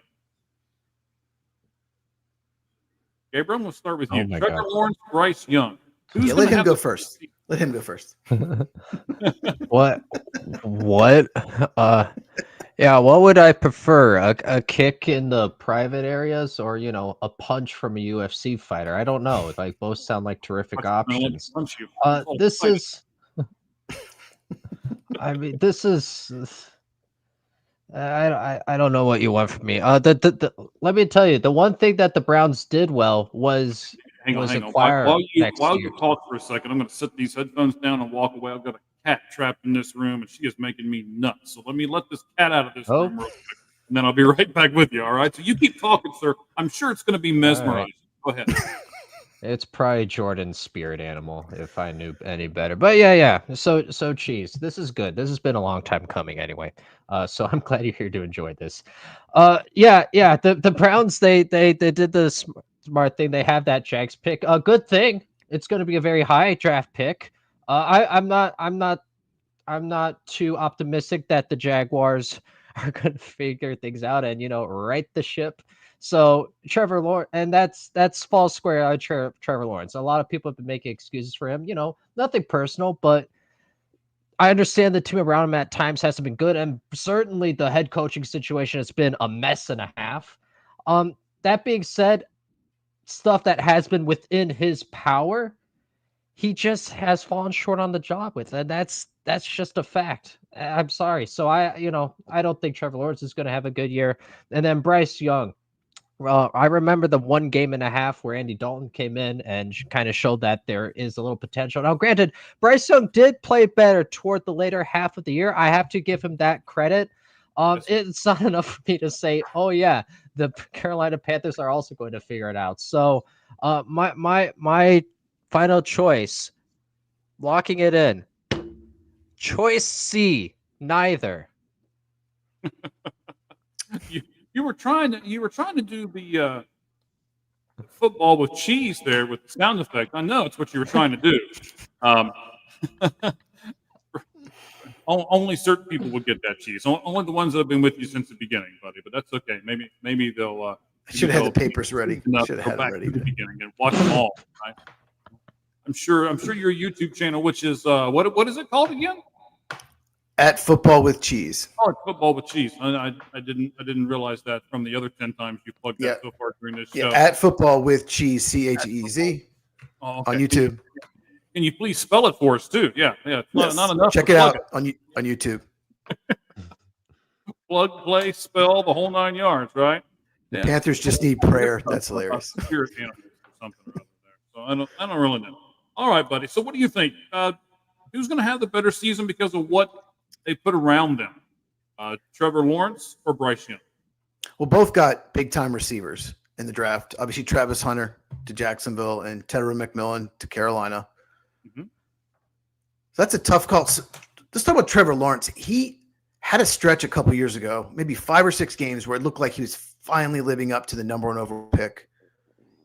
He looked great. They made the playoffs, and it looked like this, it was pointing up, and he has regressed ever since. And Gabriel made a good point. I don't know how many head coaches he's had, probably 18 in 5 seasons. But they paid him like $55 million a year, $53 million or something like that. And he hadn't earned it. I guess they felt like they had to keep him and just paid him, quarterback money, but he's never been a top 10 quarterback. He might not even be a top 15 quarterback. So, and like you said, Bryce Young did play better down the stretch. I think it's pointing up, and he's got the better offensive line. So I'm going to say Bryce Young. All right, excellent. So we got better running game too. He's got a better running game in Carolina. He does have a better running game. That's hands down. All right, let's talk about George Kittle for a moment. I'm sure both of you saw the fact that the San Francisco 49ers re-signed George Kittle. He gets a 4-year, $76 million extension. $40 million of it is guaranteed. Kittle is 31 years old. He had 1,377 yards, but only 5 touchdowns last year. And the 6-time Pro Bowler has 7,380 total yards for his career and 45 touchdowns. So, Gabriel, I'm going to start with you for a moment and tell me, is this a good move for the San Francisco 49ers signing George Kittle to a 4-year, $76 million extension? Yeah, I don't mind it. I think that's about where he should be, and they're getting rid of other pieces. So he's going to be one of the better players on the roster. So I don't mind it at all. And this is a team that, in theory, is still in a Super Bowl window. I understand that last year that wasn't the case at all. A lot of people are going to give something of a pass up due to injuries. What I like in terms of George Kittle specifically, what I like about him is my biggest pet peeve with a lot of modern tight ends is, that lack of willingness. For me, they just line up at tight end and are a glorified slot receiver. George Kittle is very physical, very physical. He's not necessarily the blocker of the greatest tight end ever, Rob Gronkowski. But then again, who is? But that kidding aside, I like George Kittle a lot, and he definitely adds that needed locker room dynamic as well in terms of his leadership and hell of a player. And I'm looking forward to him catching passes from Curtis Rourke here toward the tail end of that contract. That's going to be really fun to watch. Okay. Cheese, did what George Kittle give to the 49ers match the money that they gave George Kittle? If you say the heart and soul of the 49ers, you probably say Nick Bosa and George Kittle.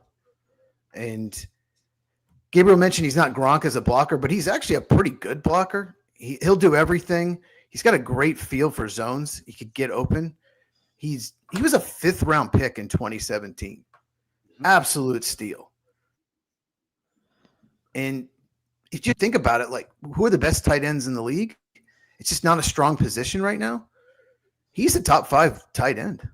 And you don't have to, we talked about this earlier, you don't have to pay tight ends $30, $35 million a year. So you trade Deebo Samuel, you're going to have to pay him $30 million a year. Well, you can pay George Kittle less than $20 million a year. Who would you rather have, Deebo at $30 million or Kittle at $19 million? I'd much rather have Kittle at $19 million. So, yeah, I think it was a good move. Okay, and I think you're right. I like the tight end position. That's one of my favorite positions in football, actually, because I think they have to be kind of the Swiss Army knife. The tight end that just came out of Michigan. Help me with the name here. I know one of you can give it to me. Colston Loveland. There you go. Him, and also there was the other tight end that came out real early as well. They call him the Swiss Army knife a lot of times. Tyler Warren from Penn State. Tyler Warren. That's what I was actually thinking about. Yeah. Both of you. But I think that position itself is starting to creep back up as being an important position in the National Football League again. Tight end to me is one of those positions, kind of like fullback, right? You'll see fullback come back for a while. He'll be the lead blocker and all that kind of thing. And now I think a lot of teams, you're going to see them running 2 tight end sets. So it's a position that's coming back into football, and I like it a lot. We just crossed over the 50 people live with us here, so we certainly appreciate that. As I look over, I went on a big following spree this week. I'm going to put it out there, I'm trying to get 10,000 followers by June 10th. On our X account. So That's what we're going for. You're going to see me follow a lot of different people, and the numbers are going to go up and down and vice versa. I appreciate all of those people who are following us back. And for those of you who don't, I will unfollow you within a week. So, hey, it's just being honest, man. Follow for a follow. We'll share each other's information, and we'll be good to go. If you don't want to reciprocate that, then I'll drop you like it's hot. All right, here we go. You have 7 days. You have 7 days. Be warned. 7 days and a Snoop Dogg reference all at the same time. Okay, so yeah, as I look, 1, 2, 3. So we're following about 6,500 people right at the moment on the 643 and Out pod, and we currently are the 4th highest rated show right at the moment in terms of views. So we appreciate everyone doing that and helping us out with that. Now we're going to talk about the Eagles for a moment and Donald Trump, and we're going to bring some of this stuff into sports for a moment. I like the head turn there, Gabriel. Not sure if that was on purpose or I don't know. Maybe you got a cold there. Maybe the sinuses all went over to one side. So I've tried not to have you talk to me because I can tell you're a little under the weather, and we appreciate you being with us. Cheese, the Eagles visited the White House yesterday, but did it without quarterback Jalen Hurts. So I've got an A, a B, and a C that I'll ask each one of you. A, Hurts did not address his absence, and White House officials cited it as scheduling conflicts. Cheese, do you buy that? Is it a scheduling conflict? No, I probably not. He probably doesn't like the person in the seat in the White House, in the Oval Office. So that's my guess, but I don't know. I mean, we could speculate. Maybe he had a trip planned. So if he did have a trip planned, they would probably tell you, oh, he's on vacation, or be more specific. Right. So I would think so too. Gabriel, what do you think? Are you buying what the White House put out there, which is scheduling conflicts? I mean, it could be. There are times where events are scheduled out months in advance, and it could be something private too, where he just doesn't want to disclose specifics. Right there's a chance of that. Ultimately, it doesn't particularly matter to me. Everyone who did go, awesome, great. You got to experience the White House, and for anyone who couldn't go for whatever reason, if you want to go, I guess win it again next year. Right. So now I guess you could be right. I didn't really think about it that way. Maybe him and his whole family are taking some cruise somewhere or something, and they don't want to say, "Oh, we didn't go to the White House because we're on this cruise," and everybody's gonna, "Oh, woo, Jalen Hurts is on the same cruise I am. I got to find him now." And so I guess that could be the reason why he didn't want to put it out there. Gabriel, I'll stick with you and ask you B, which is Eagles owner Jeffrey Lurie told his team that the visit was optional. Do you think it needs to be optional, or do you think it needs to be mandatory? No. I mean, part of this being in this country is being able to express your political opinions without repercussion. There's a limit to everything, right? No single right is absolute, no single freedom is absolute, but going to a White House is a form of political expression. So if someone feels that strongly about, I don't like the person in the office, that's their right as an American, and I'm glad that a private organization then isn't going to penalize their players for exercising that right. All right. So before I ask Cheese the same question, I do want to say that I want to appreciate Rowdy Knights Club Mushroom Coffee. You can go to @Rowdy_Knights. It is gluten-free, non-GMO. There's no sugar. It's vegan and keto friendly, and it has a lot of protein in it. So, they sponsored us last week. If you got to see the little graphic where we had the countdown and the little noise in the background that Ricky Logan did for us so expertly, they sponsored that, gave us sent us each some product, and we will certainly do that, and maybe even give that out to some of our people and everything else. So we appreciate them. We'll see if we can keep them on as a sponsor here of the Sportz Truth. So the big question for you, Cheese. Eagles owner Jeffrey Lurie told his team that the visit was optional. Do you agree with optional, or do you think he should have made it mandatory? I agree with Gabriel. It should be optional. You don't have if you don't want to go, then don't go. If it were me, I don't care if it's Clinton, Bush, Obama, Trump, whoever, I would go for the experience, even if I didn't agree with one or all of their political views or most of them Right. or whatever. But I would go, but I'm not gonna, force someone to go that doesn't want to go. So. All right, and Cheese, I'll stick with you on part C to this, and that is Saquon Barkley played golf with the president the day before the visit, citing that he had respect for the office as the reason for him doing so. Do you have a problem with Saquon? I mean, a lot of people online had a problem with him playing golf with the president. Personally, I don't understand why you would have a problem with him doing that, but do we? I don't know. I don't like my politics to mix with my sports too much, but every once in a while we'll bring up things like this and look at it from a couple of different perspectives. Do you think Saquon can have respect even if he doesn't like the president? Can you still respect someone and not like them? Yeah, you can respect the office. He was voted in. So let's just put it this way. Back in 2011, if Aaron Rodgers had played golf with Obama the day before, no one would have had a problem with it. No one would be complaining. This is about Trump. This has nothing to do with Saquon Barkley. This is about people just not liking Trump. So that's what it's about. It's nothing to do with it has nothing to do with Saquon Barkley. It has to do with some people just hate on Trump. All right, Gabriel, I'll let you have the floor for a second. What do you think about the golf outing between Saquon Barkley and Donald Trump the day before the White House visit? Yeah, I mean, if you are someone who disagrees with Trump politically, I don't understand why you wouldn't want someone to interact with them. Saquon Barkley is taking this moment to now play golf with the president, but they're not just going to talk about, oh wow, what's par on this hole.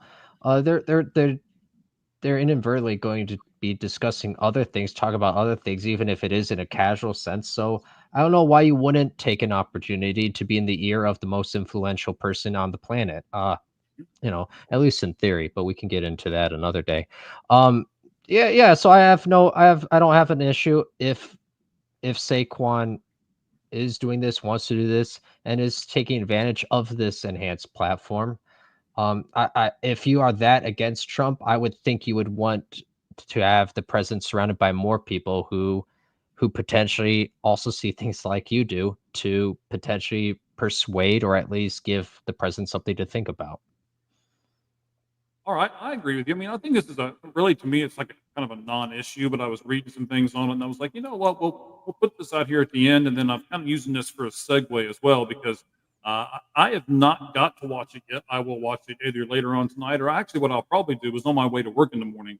I love to listen to different podcasts on my way to work because I don't like a lot of the local radio and stuff that is now out there. I prefer podcast people that I really enjoy and like their opinions, especially when it comes to four letters that we'll talk about here in a moment. But before we get to that, Cheese, I know that your latest video is talking about the Eagles and how the rest of the teams in the NFL seem to be kind of carbon copying them. Set that up for us and tell everybody why they need to watch your latest video on that particular subject. Sir, go ahead. Yeah, I call it the Eagles effect, and just released it this afternoon. Basically, the Eagles have built a team in the trenches, offense and defensive line. They use early picks on both. Both defensive tackles are first-round picks. On the offensive line, they have 2 first-rounders and 2 second-rounders, and they're just so physical. There's a reason they're better at the tush push. It's not just about going low. It's just how physical their offense and defensive line are. And they dominated the trenches. I wouldn't say dominated, but much better than Washington in the NFC title game. And I'm just noticing teams, offensive linemen's getting overdrafted. Defensive tackles are getting overdrafted. Kenneth Grant went 13th to Miami, right? Kelvin Banks went 9th to the Saints. The Eagles went defensive tackle in the first round. Minnesota Vikings went guard in the first round. So the teams that need to beat the Eagles, like Lions and Vikings, for example, Washington went offensive tackle first round. They need to beat the Eagles. Well, we need to do what they're doing. Or if we cannot let the Eagles just control the line of scrimmage in every game, or we're not going to beat them. And that's who you have to beat right now to represent the NFC in the Super Bowl. All right, Gabriel, is the NFL truly a copycat league like what people say all the time? And do you think that's a true statement? Yeah, it's a copycat league. They're copying something from that's been established since the days of Vince Lombardi. You know, he's kind of really one of the key figures who said, "Yeah, you got to beef up the trenches. That's where you win." And Bill Walsh famously said, you know, that wide receivers, you know, is the last piece that you add to a winning team. So yeah, the Eagles are now doing this aspect well, and they are, I guess, leading this latest pendulum swing. But all that is old will become new again, and this has been the case in football. This will always be the case in football, and this will. I was going to come up with a third thing. This will continue to be the case in football. Either way, the point stands.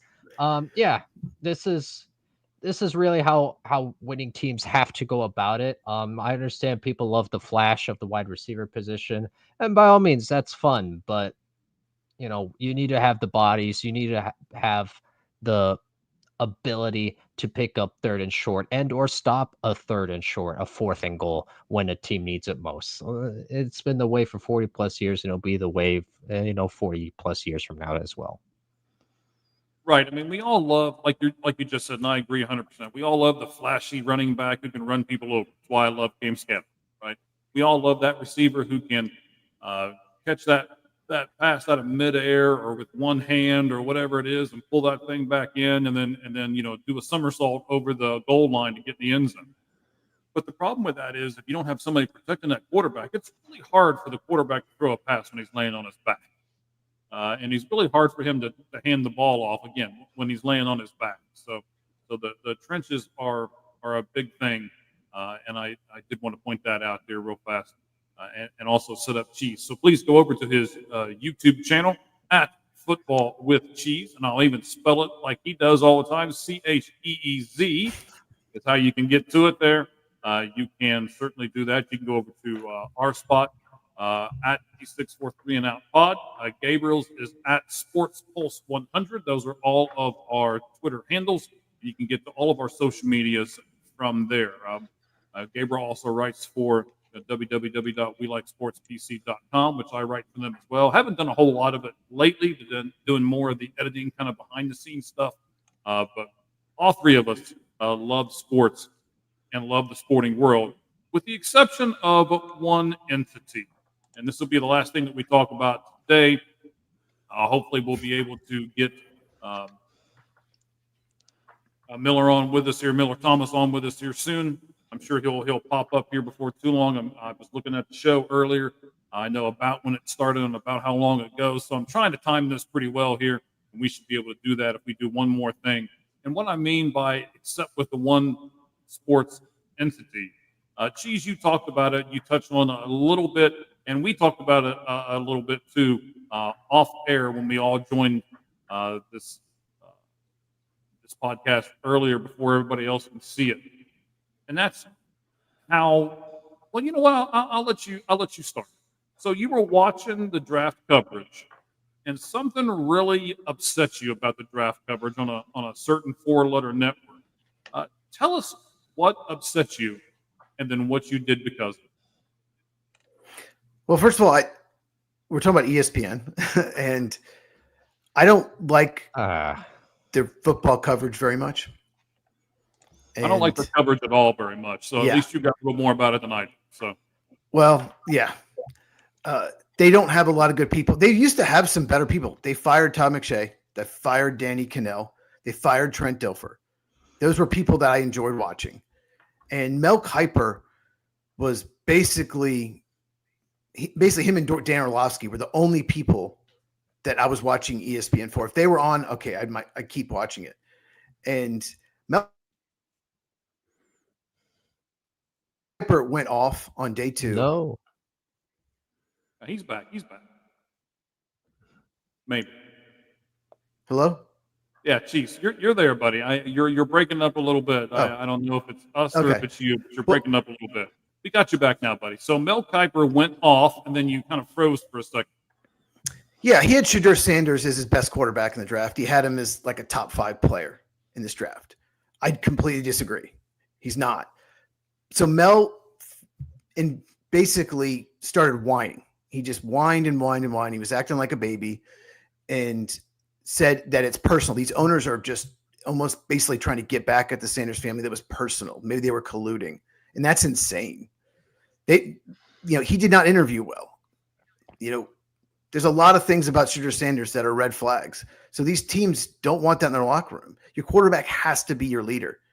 Lead by example and vocally in the locker room. You can't have someone entitled be your quarterback. So these teams, quarterbacks, most teams don't. They don't have to draft him because Mel Kiper says he's a top 5 player. Bill Tobin was famous for saying that in the 90s when he used to be an executive of the Colts. We don't have to take a player because Mel Kiper says we do. And that's true. And I used to enjoy Mel, and it was bad TV. And I'd flip to NFL Network and watch the rest of the draft on NFL Network. And like I said, Dan Orlovsky is about the only one left that I like. So there's just no reason. There's just no reason to watch ESPN's football coverage anymore. NFL Network just has a much better people. So, I think part of this is, so I'll talk about what I think the first part is. Gabriel, I'll let you talk, and then I'll talk about what I think the second part is. But I really think there are so many more outlets now. There are so many more people, podcasters like us that go out there and talk about this kind of stuff. Yeah, there are so many more places to get your sports, not just your NFL, but your sports in general, that I think it's getting harder and harder for these conglomerates. Not just ESPN, but Fox Sports and a lot of the other stations that are out there to keep our attention because there's so many different people out there who are just as talented or in some cases more talented than the people that are on these big conglomerate networks. Gabriel, what do you think about ESPN and their not just their football coverage, but their coverage in general? Go ahead. Yeah, I used to be a fan of ESPN, and then I grew up. I have my own set of eyes, and I'll just tell you what kind of turned me off to ESPN. What specifically, I would listen to their analysis of a game that we had just watched. The collective we, Cheese, not just you and me, but you were included. The royal we. And exactly, Cheese gets us, Michael. But yeah, I would watch a game that we just watched, and keep in mind, I'm talking about when I was, around 12, around the age of 12. So when I say I grew up, I don't mean that. A year and a half ago, right? I mean that. Well, yeah. So when I say I grew up, I mean it somewhat facetiously. I cannot say that, and quite literally. Go ahead. I mean seriously. What are you even talking about? Did you just have these notes pre-written before the game and you're like, yeah, let's run with it? We didn't watch the same game. And so now in terms of this Mel Kiper situation and Shedeur Sanders, have you actually, without tinted glasses, without trying to eliminate as much bias as possible, have you actually watched Shedeur Sanders in Colorado play? Have you tried to actually evaluate the competition that they've gone up against? I don't think so. And if you have, good God, that's even worse. If you've actually tried, I don't think they try. So yeah, I haven't watched ESPN. Goodness, I feel like, where's my AA chip? I haven't watched ESPN for about 6 years now, and I don't plan on changing that. And that's true across a lot of networks. Now, granted, there are independent content creators where it's like, all right, you're just regurgitating what the good people at ESPN are saying, and if that's what you enjoy doing, that's I'm not going to be upset by it. If you want to be a parrot, that's your calling in life.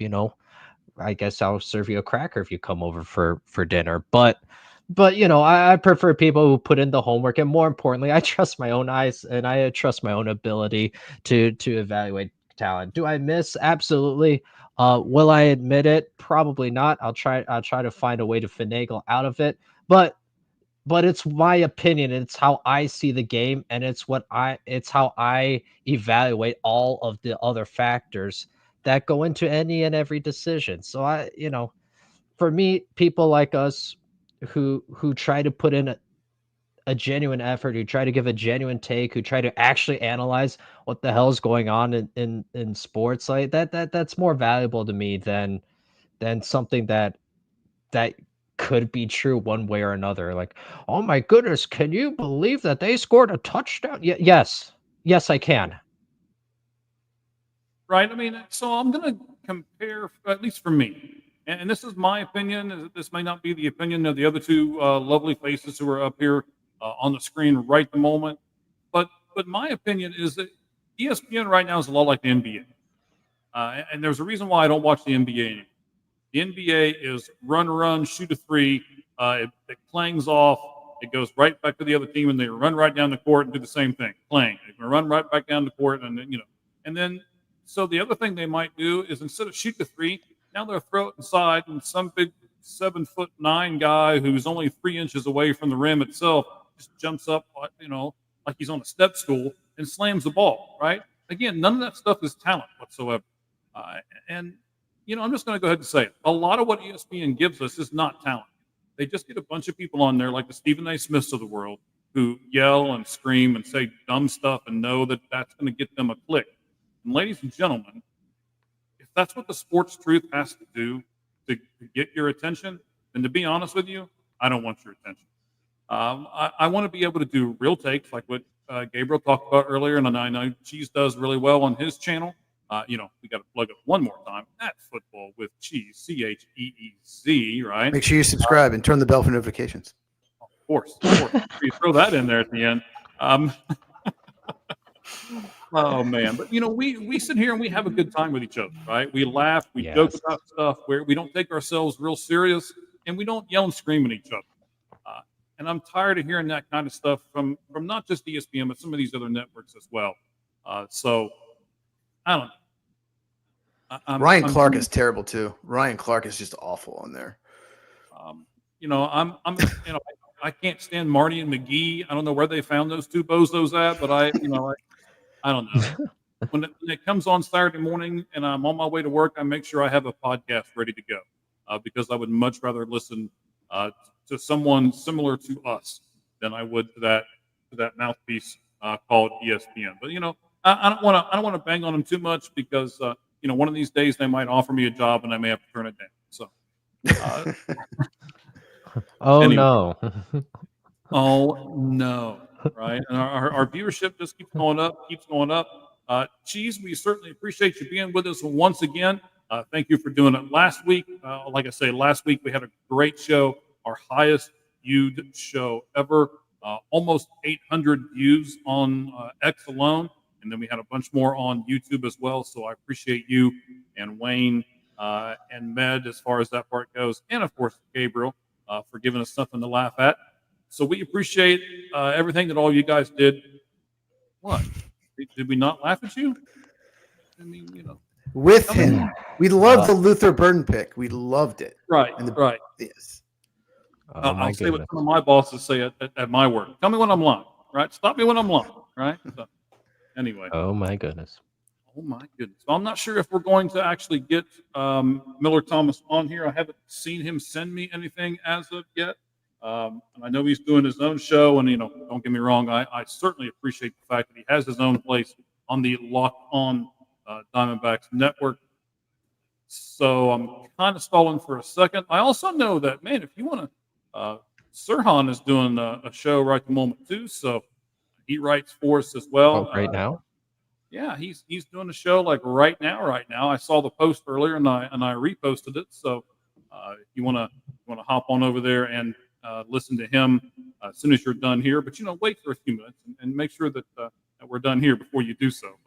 But Cheese, I'm going to give you the floor here at the end before we bid you adieu. Appreciate you being on from Houston, Texas, in way of Green Bay, Wisconsin. So what do you have? Sum up the NFL draft for us in like 5 minutes, Cheese. Go ahead, buddy. I'll give you the floor.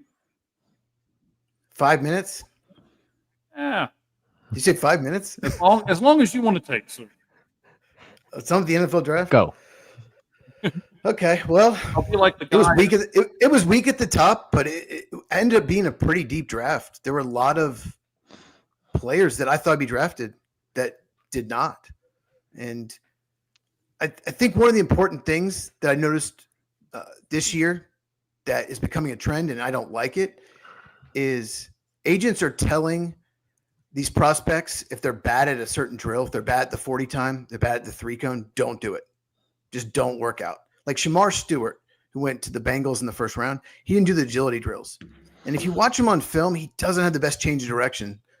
So he would not have done well in the agility drills, in my opinion. So his agent probably told him, don't do it.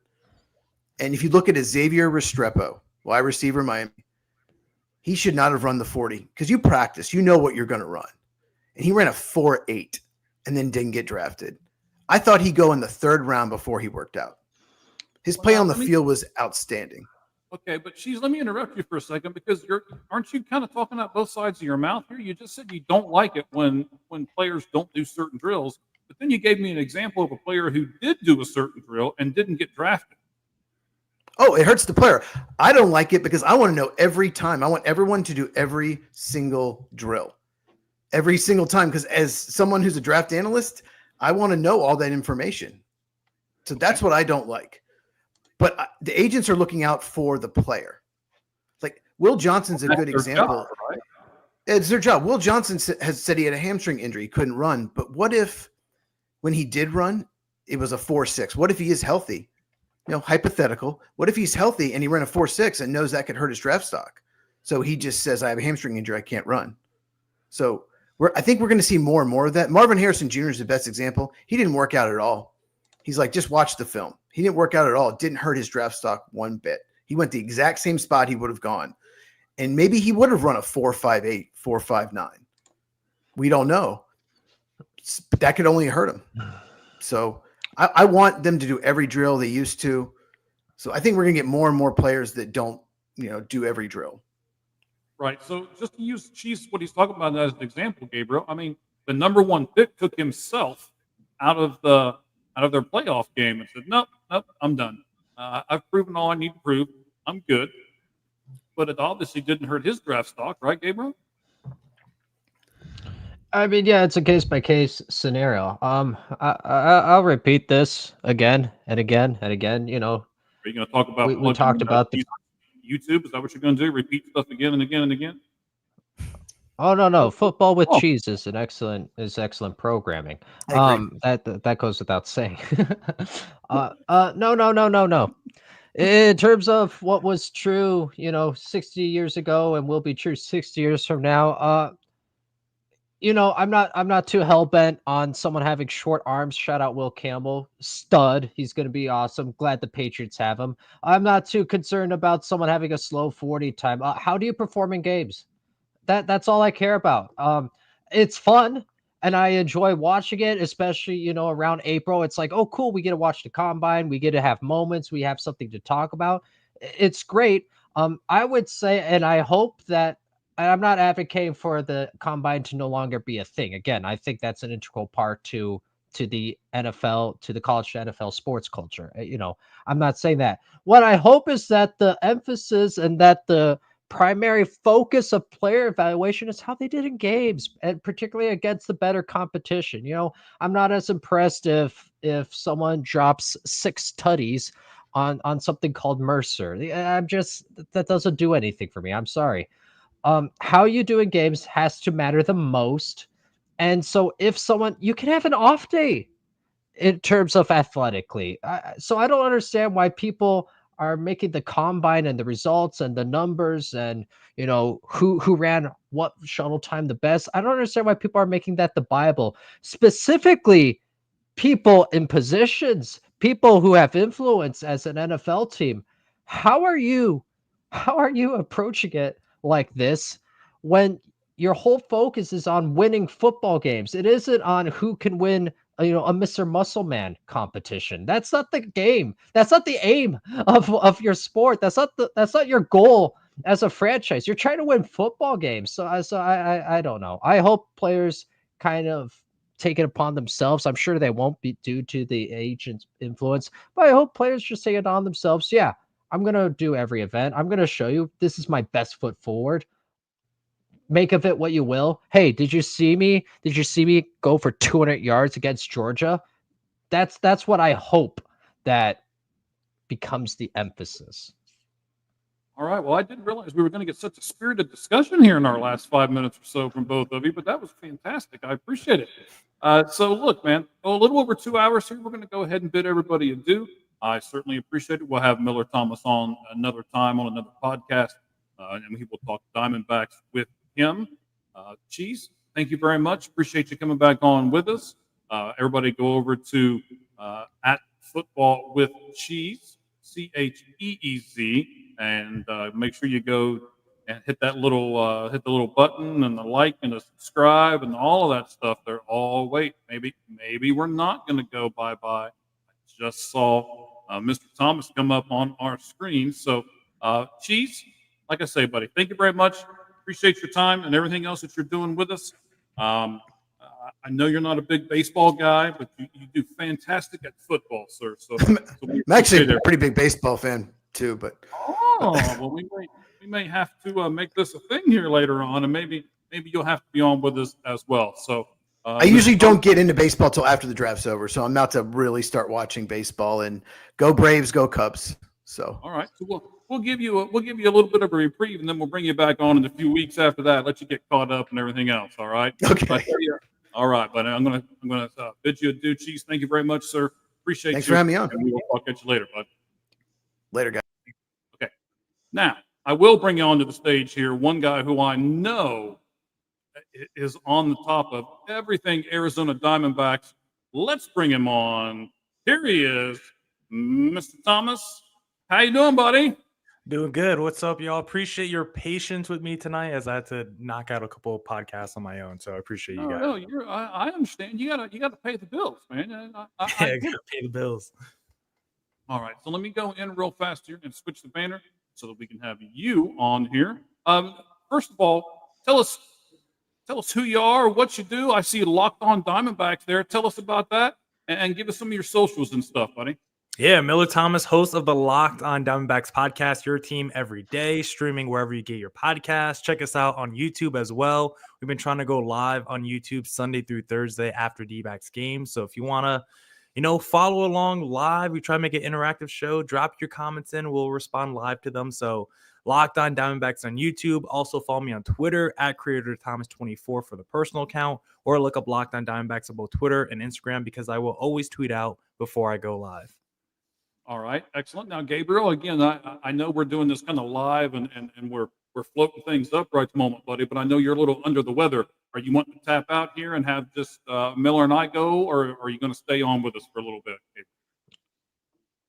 I would like to stick around, but mostly as a third-party observer. Maybe a question will come to mind, but I would like to remain part of the experience, Michael. Oh, all right. So you're just going to stand up there in the corner and look pretty, huh? Well, you might want to do a better job of that, but that's okay, buddy. We won't talk too much about it. Okay. All right. So Miller, of the 28 games played, 15 of the games played by the Diamondbacks have been against teams with a 500 or below record. What does that say about the current state of the Diamondbacks with the record that they have and all of that, knowing that many of them, 15 of them, have been with teams below 500? It means they've left a lot of W's on the table, because I think that's been a big piece when looking at the D-backs this year. The squandered opportunities. When you look at the Braves, when you look at the Rays, when you look at the Cubs, there are just so many games where maybe the bullpen faltered late. Maybe, we didn't come through at runners in scoring position. Whatever it is, there's just been too many games this season where the D-backs look in the mirror and we say, you know what? It wasn't the other team that beat us tonight. It was ourselves that didn't go out there, didn't execute. The D-backs defense, for some reason, had just, obviously, when you let a guy like Christian Walker leave, who's been a 30-time Gold Glove winner, your defense is going to falter a little bit. But it's not the defense at first base that's been an issue. It's really been like everyone else, and it's, Alec Thomas is always great defensively, but everyone else has kind of struggled this year. It's been weird. The rotation was supposed to be a strength of this D-backs team, and it's been up and down. It's been a weird D-back season. And like you said, the fact that it's been against a lot of opponents where you look on paper and you just say the D-backs are better than that team. Then you look at the results at the end of the series and you're not always happy. So weird state to be in if you're a D-backs fan right now, but look at the standings and they're still not out of it at all. So still a lot of baseball left, as people love to say. Yeah, so that it's a good thing and a bad thing all at the same time, right? Like you said, you've left a lot of wins out there, but you've still got enough of them to where you're still in the National League West, and you're still fighting for a spot. But starting tonight, and we won't talk about the game tonight. I was looking at the score and stuff earlier, and it's like, oh, I think we'll let that game go, right? But starting tonight, the schedule gets a lot more difficult. 3 at the Mets, 3 at the Phillies, 3 at home versus the Mets, 4 at home versus the Dodgers, and then they go to San Francisco for 3 games. And all of that is a huge stretch. So in those 16 games, and knowing what they've done so far this year against mostly teams under 500, what do you think is their record going to be if you just take those 16 games, Millard, and look at it that way? Yeah, it's hard to predict because the D-backs have been they have the talent to be as good as anyone, but yet they haven't really lived up to their ceiling this year. So I look at those 16 games and I say, you know what? Maybe they're a team that plays up to their competition. Maybe they started the season slow because they looked across the field and they tried to play to their level of competition. So now going against the teams like the Padres, the Giants, the Dodgers, maybe it brings something out of Arizona. Maybe we see that rotation finally start to turn around. Maybe we see some of the righties in the lineup, the Gurriels. I know Suarez has 10 home runs, but outside of the bombs, he hasn't done much this season. So hopefully going against better competition can be a catalyst for this D-backs team, because you're going to go against the other teams in the National League that are going to be fighting for the postseason, that are going to be fighting for those wild card spots. So the D-backs need these early season games. I'm a person that's like, never just discount victories, never just give away games. I don't care if it's game 5 of a 162 game season. Every game matters. We saw how starting slow last year could lead to you missing out on the playoffs with a crazy doubleheader shenanigan on the regular season finale. So I believe every game matters, and I hope the D-backs can start to right their ship early in the season and not wait to the second half like 2024. Right. You're going to, I'm sure you see me turning my head a little bit, and it's not that I'm not paying any attention to you. I had some things set up, and then to be honest with you, I was clicking out of everything because I didn't think we were going to do this tonight. We were running a little close on time, but I wanted to make sure we got you on now that you're with us. So I'm getting back into some of my stuff that I had opened up. So I think it's a simplistic question, but it's a complicated question as far as baseball goes. And Gabriel, I'm just going to keep right on going. If you need something, just, I don't know, put your hand up or take that ugly Spurs cap off or whatever you want to do. All right. And hey. All right. Hat so stays on. what do the Diamondbacks do with Jordan Lawler? I mean, Perdomo is signed through 2029. Cattell signed through 2031. First baseman Pavin Smith won't be a free agent until 2028. Third baseman Eugenio Suarez has a $15 million 2025 option with a $2 million buyout. So you've pretty much got the majority of your infield covered. And here you've got this guy who everybody thinks is a stud in your minor league system, who's never played a lick of outfield. And, he can't play a catcher. He can't pitch. I mean, what are the Diamondbacks going to do with Jordan Lawler? Yeah, I don't think it'll be that long before we see Jordan Lawler. Now, will we see him in the next couple weeks? Probably not, but second half of this season, I could definitely see him as a late season call-up to hopefully provide a spark to the offense, maybe a spark to the defense as we get closer to the playoffs. I mean, depending where the D-backs are in the standings, they might need Jordan Lawler's offense and defense to propel them into the postseason. But if it's not 2025, like looking at next year, you could probably project Jordan Lawler to potentially be a starter. I know you just brought up Eugenio Suarez, but I don't anticipate the D-backs re-signing him in free agency, especially if he has a sub 200 average season despite the 30 home runs. I just don't think Suarez is coming back to the team next year. He's a little bit older. He's going to have a decent amount of money that he's going to want on the free agent market. He's a guy who's a little bit up and down offensively. Defense is taking a little bit of a step back in 2025. I just think the D-backs are going to go in a different direction, slide Perdomo potentially over to third base, elevate Jordan Lawler to shortstop, and now you got the left side of your future. Like you said, Ketel's locked up, Perdomo's locked up, Pavin Smith's not going anywhere for a while. And if Lawler comes up, has like a good month with the D-backs, you can expect him to get a contract extension pretty soon by Arizona. Wow, you threw a lot of stuff at us there, buddy. I thought I was throwing stuff, man. You were spitting all kinds of game over here, man. It's like you do this for a living. So what's the name of the podcast that you got, bud? You know, we try to stay locked on over here, locked on Diamondbacks, your team every day. That's right. I've been trying to get on the Lockdown podcast for I don't know how long, and you have got this thing on lock. So appreciate you. How long have you been doing this, man? It's been over a couple of years now, right? Yeah, it's been a while now. We've been doing this since 2020. We took over during the COVID shortened season. That was our first year hopping into it, and of course, such a weird season to obviously hop on that 60-game short year. But yeah, I've been doing this for a while. You follow up the 60-game season with the worst season in like D-backs franchise history. So a fun 2 years to start the Lockdown podcast. But you've been very successful, and here, look at you. Now you're on the other side, and we got all kinds of people watching. In fact, our viewership is really increasing. We're getting close to 100 people with us right now, live. So we appreciate all of those people and yourself, sir. So let's talk about Jordan Lawler a little more. Let's talk about what he's doing right now at AAA Reno. Okay, so at AAA Reno this year, he's had 123 innings. At second base, he's had he's had 123 innings at second base, and he's only had 36 innings at third base. So what do you think? Tell me what you think Jordan Lawler's short-term plan is and what his long-term plan is. Yeah, the D-backs, I mean, short-term, want to get him as many everyday opportunities as possible. I think ultimately he is going to be more of a shortstop than a second baseman or third baseman. Ultimately, it might just come down to like who's better at shortstop between Perdomo and Lawler. I think Lawler has more of the natural instincts, a little bit more athleticism. Perdomo, a very good defensive shortstop, but he also is a versatile defender himself. So I do think for the short term, you'll see Jordan Lawler get as many everyday opportunities as possible with the minors. And then once we get that opening on the major league level, I think is going to be more shortstop for Jordan Lawler. Like I said, if Eugenio Suarez leaves in free agency, you move Perdomo to third base, and I think Lawler is your everyday shortstop for the D-backs going forward.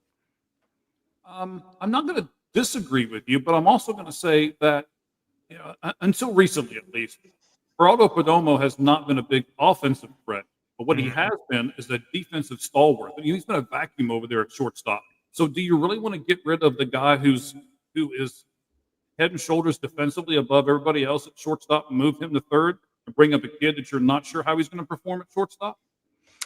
Potentially, because the way they talk about Lawler's defense, they make it sound like he is like could be the best defensive shortstop in baseball. And Perdomo is very good himself, but he has made some mistakes this year. And a guy like Lawler, that is like his strength right now. If you called him up to Arizona, regardless of whether he can hit, steal, the one thing he could hang his hat on right now is his defense. So I do think if Lawler was called up right now, he probably would be the best D-backs infield defender on the roster right now. All right. So now Lawler's 22 years old. So is there a rush to bring him up to the majors? No, with that age. And like I said, the D-backs really care about taking their time with Lawler. They're not trying to rush his development. They want him to be an everyday player. And Lawler, too, is the guy. He's been fantastic when he's played, but the issue is he's been hurt a lot throughout his career. He actually hasn't had like a large sample size, hasn't played a ton of games for the D-backs despite being drafted a few years ago. So they want to just get him as many opportunities as possible, get him a full season of AAA under his belt, get him, a few hundred at bats, and then really see where it lands, see what his development looks like, because he's on track right now to put up some monster numbers. And we know Reno, the numbers are a little bit more elevated there, but he looks fantastic. He looks so comfortable. And I think the D-backs are on track right now to call Jordan Lawler up in 2026 and hopefully make him an everyday starter. All right. So you can tell me, sir, because I didn't look at it. I'll be honest. I worked a 16-hour shift starting last night into today. Oof. I basically came home. I was exhausted, and I took a nap, and then I got up and did this podcast. So I haven't looked. Did they bring Ketel Marte back up today? No, Ketel Marte still out and injured, but they did reinstate Kevin Ginkel for the back end of their bullpen. So we do have some bullpen help on the way, at least. All right, excellent. We'll talk about their bullpen here in just a moment. So then I wanted to ask that first before I asked this question because I didn't want to seem like I didn't know what the heck I was doing, even though I didn't know what the heck I was doing. That's why we got you on here. So should the Diamondbacks send down Tim Tawa or Garrett Hampson and promote Lawler right now? Probably not right now, just because of what I was alluding to before, where the D-backs just really want to take that development slow and get him as many everyday opportunities as possible. And because Ketel Marte, he's not back yet, but it sounds like he's not that far away. Once he's back with Perdomo and Suarez, there's just not going to be a lot of playing time for Lawler. They don't want to make him the DH. You still got Randall Grichuk, Pavin Smith there. It's just hard to find him that playing time. We're committed to the 180 average and hopefully hits a home run with Eugenio at third. Perdomo, he's baby Juan Soto, baby Luis Arias in terms of the plate discipline. Maybe his offense, consistency needs to get a little bit better, but plate discipline wise, he's a monster. So I think those two got the left side locked down. You got Naylor, you got Ketel on the right side. For now, that's going to be the D-backs infield, unless Jordan Lawler just starts hitting a home run every other day and just forces the D-backs hand, or like Suarez just goes 0 for 50. I just don't see a way where the D-backs are calling up Jordan Lawler to be an everyday player outside of injury anytime soon, unfortunately. Okay, now we're going to move on to Corbin Carroll here in just a second, but I want to throw this out there, and I'm doing this on purpose, okay? Because I'm going to lead to somewhere at the end of this conversation where we kind of take all of these questions and mold them together, and we're going to come up with a solution here. But currently, the Diamondbacks have 5 of their top 30 infield prospects that are all AA or higher. So even if something happens, they've got other prospects that they can turn to. This farm system for the Diamondbacks, and I'm sure Miller, you would agree with me here that this farm system is really high on both position players and pitchers. So we'll throw that and we'll kind of keep that in the back of our mind. Comment on that? You want me to go ahead and go to Corbin Carroll? The D-backs depth has been a huge strength of their team the last couple of years. I mean, you look at the D-backs last year, their second half, guys like Adrian Del Castillo stepping up late in the season, providing great sparks. Guys like Jake McCarthy, who was like the 4th outfielder entering the year. So yeah, like you said, D-backs prospect farm system has been a great strength in terms of depth when it comes to injuries for the roster. Right. So before we get into Corbin Carroll here, as we are live with you, and now, by the way, just so you know, again, the Sportz Truth podcast at the 643 and Out Pod follows roughly 6,500 people, and there are a bunch of those people who are live right now, but nobody, and I repeat, nobody else is number one of those live podcasts because we are, and that is a credit to Football with Cheese, and of course our fantastic guest right the moment, Locked On Diamondbacks. Tell us a little bit about anything else that you're doing right the moment, sir. Yeah. Also check out my website, MillerThomas24.myportfolio.com. I'm a big graphic designer. So if you guys ever need a freelance designer, make your graphics, your logos, your videos, whatever it is, check out my website, MillerThomas24.myportfolio.com. All right. You can go to our Twitter at the 643 and Out Pod. We do have a poll question up that has to do with the topic that we're getting ready to go on to right now, which is Corbin Carroll. And here's the question. Which is the best to watch in baseball? Speed, power, or Gold Glove defense? And we'll talk about that here in just a second with our special guest from Locked On Diamondbacks. So Corbin Carroll was the fastest man in baseball. He had a leadoff triple in the first inning 2 days ago because they had an off day yesterday, and he went from first to third in 11.2 seconds.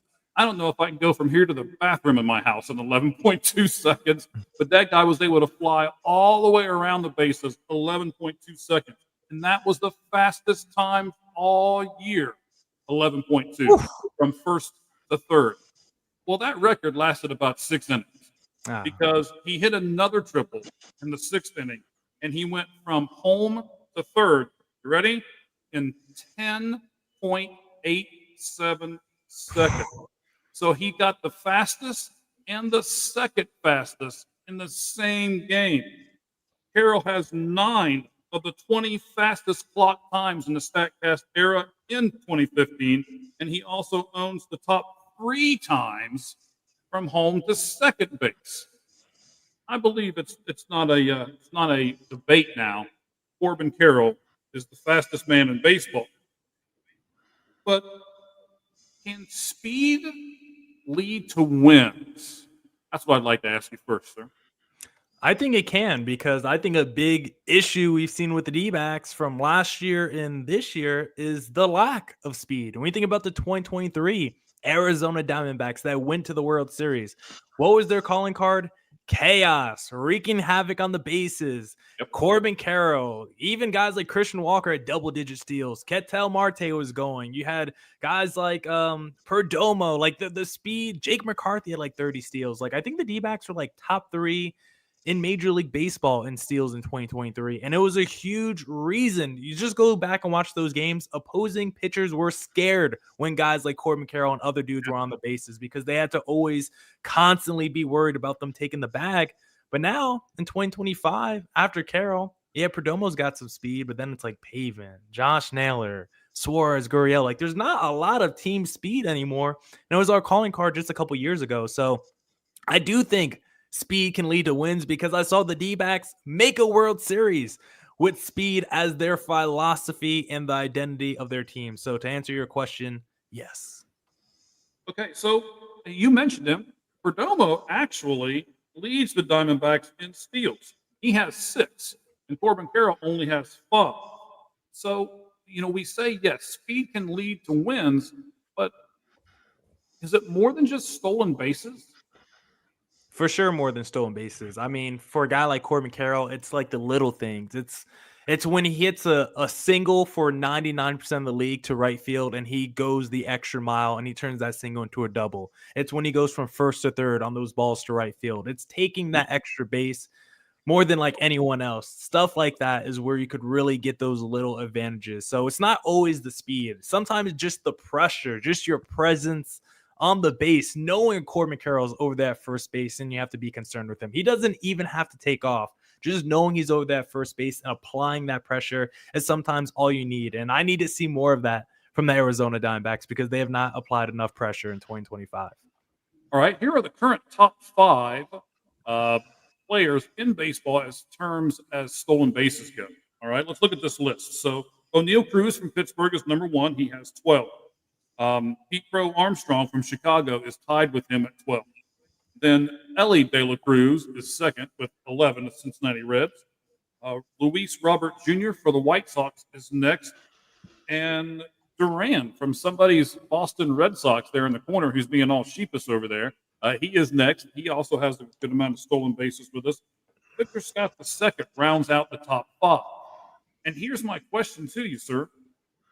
3 of those 6 are from below 500 teams. Is that a coincidence? Is that something we should be concerned about? What do you think about that and the whole, we were talking about speed and how it can give us victories, but yet 3 or half, let's go with that, half of that list are on teams that are below 500. Yeah, I would say that's just more not correlation there, just because I look at a team like the Dodgers last year who won the World Series. Who was their best player? Ohtani. What did he do last year? He sold 50 bags. You think of Acuna, his MVP season. The Braves were pretty good that year. They didn't win the World Series, but he stole 70 bags. Like, I do think you want someone with speed on your team. And if it's like your best player, like a Ronald Acuna or something like that, a guy like Francisco Lindor, he steals a lot of bags. He's usually around 30. So I think speed always helps your team. I think having as many dimensions and as many ways as possible to like beat an opposing team, you want as many ways to skin a cat as possible. So I think having team speed is something that you want in your bag. All right, so before we look at our Twitter poll question here that had to do with baseball, again, you can get over on at the 643 and out pod and vote on it really quickly before we actually go through the results. It was, what is the best to watch in baseball? Speed, power, or gold glove defense? Give us your name one more time and tell us what you do, bud. Miller Thomas, host of Locked On Diamondbacks here. And if I actually had to answer, I would go Gold Glove defense, because I don't know if you guys saw today. Dalton Varsho in his return went out there, was tracking a fly ball in center field, stumbled, got up and caught the ball basically with like the backhand of his glove. Insane, like was barely looking at it as he caught it. So everyone needs to go on YouTube and watch that play, because I think Gold Glove defense, waking up on a Friday morning, Thursday morning before school starts, and you watch the top 10 plays and you just see Brandon Phillips as half of them. I don't think anything's better than a defensive highlight from a baseball player. Man, I'm glad you brought up Brandon Phillips. I should flip the camera around. I got a bunch of Brandon Phillips autograph stuff behind me. But he's probably my favorite player in the last like 10, 15 years, man. And he was a great guy, too. Not only did he play great defense, I've talked to him several times, got a lot of autographs from him. Great guy. Always had fans first, and it was very interactive with all of us. So thank you for bringing up Brandon Phillips. Let's talk about this. Speed, power, Gold Glove defense. Nobody said power. Interesting. I'm surprised at that. Everybody talks about the home run. Everybody talks about Aaron Judge. Everybody talks about, smacking the ball over the fence. But yet, when given a choice, our fans, none of them said power. A few of them said speed. 25% of them said speed was the best thing to look at when you are watching baseball. And 75% of our audience agreed with you, sir. And they said, Miller, Gold Glove defense. 75% of our people agreed with you. Gabriel, anything? I see you shaking your head up there. Anything you want to add right at the moment as we get to our final question here? And we'll talk about the Diamondbacks bullpen here in just a moment. Oh yeah. That, to me, that shows a lot of ball knowers are kind of plugged in to the 6-4-3 and out. I'm surprised. If you had asked me what will others think, I would have for sure said power. So this was a pleasant surprise. Michael, I do have one question for Millard, if you want me to wait, or if I can ask it now, Go ahead. whatever's. He is. Look at him. That is bated breath right there. He is ready. Thank you, Michael. Thank you. Yeah, Millard, it's really awesome talking with someone who's focused on one team to the level that you are. And just we get to learn about some of the nuances of the Diamondbacks. So I'm enjoying this quite a bit, to be honest with you. Here's my question: if for example you were to come back at this same time next month, you'll have played the Dodgers in 2 series. I'm curious how you think you'll stack up against them. Are you a little surprised at how the Dodgers have looked so far? Do you think you'll go over 500 or around 500 against LA? What are you thinking about those 2 upcoming series? Well, I know one guy who we're definitely going to miss in that series is going to be Christian Walker, because when you look at Walker's stats against the Dodgers, especially last year, I mean, he put up Babe Ruth numbers against the Dodgers. He had like 1,100 OPS. And if you look at his numbers just in Dodger Stadium, I think in like 12 games, he had like 8 home runs and like a 1,300 OPS at Dodger Stadium last year. Like, he is a guy who has historically crushed LA. And so, looking at that series, it would be nice if the D-backs' new first baseman ingratiated himself to the fans, Josh Naylor, with a big series against the Dodgers. He's been fantastic all season long already. I think the biggest surprise is not really like the Dodgers play, but probably more of the play of like the other teams. Like the Giants were a dark horse for me as like a wild card team, but did I think they were going to be leading the division like almost 40 games in? Probably not. On paper, entering the year, I would have told you D-backs versus Dodgers. D-backs definitely have a chance against the Dodgers in any series, because we saw them take them out in the postseason a couple years ago. But we know Dodgers really care about their regular season. So for a regular season matchup, I would probably lean Dodgers over D-backs. But once we get to the postseason, if the D-backs are there, because you never know with the way they've played so far in 2025. But if you're telling me the D-backs are in the playoffs playing against the Dodgers, then give me the D-backs in that situation. All right, man. Boy, we are close here. We are almost to 100 people with us live and in living color right now. And you've got Miller Thomas with us, locked on Diamondbacks. Love him. He's been on the show twice now. Like I said earlier, I think he just feels sorry for us, so he knows he wants to give our show an upgrade. So he comes on with us one more time, right? And I'm sure we'll have him on again before the season's over. So appreciate him being on here with us. Now, I know you also used to do some things with hockey, right? When the team was in town. Talk about that for a minute. And are you looking to do anything else in that realm before it's all said and done? Yeah, I was doing graphic design with the Arizona Coyotes, but unfortunately they sold the franchise to Utah and laid everyone off. But thankfully, I got a new career, not new career, a new job now, same career, still doing graphic design, art director now with the agency based out of New York. So we're still in the same realm. We're still doing graphics, and we're always open for business. So, like I said, check out my website, millerthomas24.myportfolio.com, if you're looking for a freelance designer. Fantastic. So you're with somebody that's in the same state as Gabriel. Gabriel is from New York, so there's the connection, right? There's the connection between the three of us. So let's talk about the Diamondback bullpen for a moment. Would you agree, first of all, before we dive into numbers here, that if I'm going to ask you what the biggest weakness is of the current Diamondbacks team, would it be the bullpen? I don't know. I mean, if you asked me this like a few days ago, I might have. If you asked me like first 2 weeks of the season, I might have said the rotation. Last couple weeks, I don't know. I might say like the offense and the clutch scoring situations or like the right-handed hitter. So at any moment, you could pick any phase of the game, but the bullpen's a great option right now with AJ Puck potentially missing the rest of the season and Justin Martinez dealing with some dead arm fatigue. I'm okay conceding the question on this one. We'll go with bullpen as the weakest part of the D-backs right now. Right. When you know what, we'll preference it by saying right now. You're 100% right. Baseball is a long season. There's ebbs and flows in this season. Hopefully no one gets hurt, but if one of those people does, then this question will take a different turn because you never know what's going to happen in a long baseball season.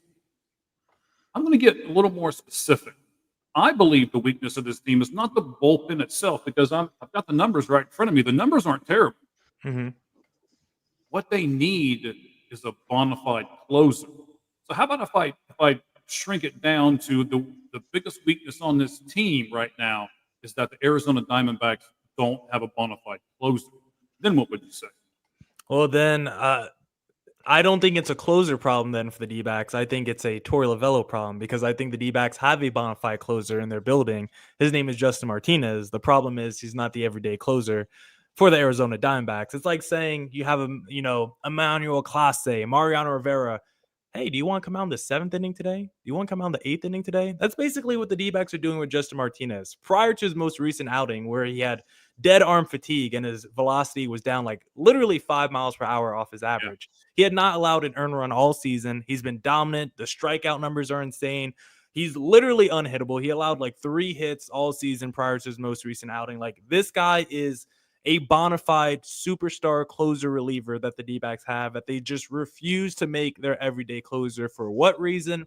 I don't know why. Torey has tried AJ Puck as the closer. He likes to go with, the gut feel, the gut reaction. Sometimes it's like, I got the best reliever in baseball. He's 22 years old. He throws 104 miles per hour with a nasty split finger. Let's just make him the everyday closer. So as soon as the D-backs do that, because I agree with you. Ever since I've taken over the podcast in 2020, you can say closing has been the biggest issue for Arizona over the last few years of the podcast. They have, from Mark Melancon to the Joaquin Sorias, Tyler Clippards, like the Paul Sewald. Yeah, the names are not good. It's been a lot of mediocrity out there. And we finally found our guy with Justin Martinez, but for some reason we are refusing to commit to him every day as the closer. So as soon as the D-backs do that, their issues will fade away. But I'm concerned right now because of this dead arm. You mentioned it. I'm concerned because he did not look like the same guy in his last out. No. I'm concerned. I'm not concerned about the rest of the bullpen. Yes, AJ Puck is probably not going to be there. Let me move the computer over so I can actually put my big mouth over here by the microphone on this side of me. Right. Oh yeah, there's a great visual. Let me just show you the back of the laptop real quick. So Jalen Beeks, right? 16 innings, 16 strikeouts. Okay, Mm-hmm. I'm good with that. Right. Ryan Thompson, 11.2 innings, 11 strikeouts. Shelby Miller, 11.2 innings, 14 strikeouts. Justin Martinez has actually got the worst strikeout to innings ratio of anybody in the bullpen right now. He's been in 10 innings and he's only struck out 11. Ryan Nelson, 16 innings, struck out 17. So you've got a lot of capable arms in that bullpen, but what you don't have is a bona fide closer. So as we kind of wrap this up, and we're going to look at this. I'm setting this, and I've been show you the back of the laptop one more time. Move it over here to this side. I have been setting this up since the beginning, buddy. That's why I talked about Jordan Lawler in the beginning, and that's why I wanted to talk to you about everything now. I want to propose this trade to you. Oh, here we go. I love doing this. I love talking trade. So you need to go out and find a team that you know is not going to be in contention, that has a really good closer, and you need to be able to match them up with someone in your farm system who can be a really good player for you for years to come. So here's my trade. Tell me if you like it. The Arizona Diamondbacks trade Jordan Lawler to the St. Louis Cardinals for Ryan Hensley. No. And it's a quick no for me. One, because I have to give up Jordan Lawler. I'm just not giving up Jordan Lawler in any deal for a reliever, at least. Maybe if it's a Garrett Crochet type, someone that's going to be a starter for me for the next decade, who is young in his prime. But just for a closer, when the D-back just traded for a guy like AJ Puck, who's 90% of like Ryan Hesley. Is he as elite as Bonafide? No, but I could go find the AJ Pucks for a lot cheaper than a Hesley. And then the other reason why I wouldn't do that specific deal is because Hesley is a pending free agent at the end of the deal. I'm not giving up my top prospect, Jordan Lawler, for a guy who we might not even re-sign in the offseason, who could walk away and sign with another team. Don't get me wrong. I want Ryan Hesley on my team. I talked about it on the podcast the other day. I would give up anything not named Jordan Lawler to get Ryan Hesley on my team. But because he's a pending free agent that could potentially leave after this season, I would not give up Jordan Lawler in any deal for him. But after that, if you want to talk about some other players, a Yumin Lin or anyone else, you could convince me for Ryan Hesley. But you know St. Louis is going to ask for Lawler, right? They should. They should ask for Lawler. And then Mike Hazen should say no. He shouldn't hang up the phone. We should say no. And then you do the drop down method. You know, it's all about marketing. You got to do that drop down method. So I hope they do. If their GM their GM should be fired, like Nico Harrison, if he doesn't ask for Jordan Lawler, right? If he doesn't ask for the best package back for his closer, he should be fired. So if I'm the Cardinals GM, I better ask for Jordan Lawler in my initial negotiations. Okay, so if we would get a bona fide closer, whether it be Ryan Hensley or somebody else, what is the now percentage that the Arizona Diamondbacks can make the playoffs? You get a bona fide closer in here, somebody, Emmanuel Clase. I mean, I know I'm just throwing out names right at the moment, but if you get somebody top tier, top 10 in the league, and you make a trade for him, even if it costs you Jordan Lawler, what's the percentage that the Arizona Diamondbacks will get into the playoffs and then make a deep run? I don't know. I don't know if it increases that much, because the issue is the D-backs got to get to that save situation. And that's been a problem for them this year, because it's either the rotation giving up early runs.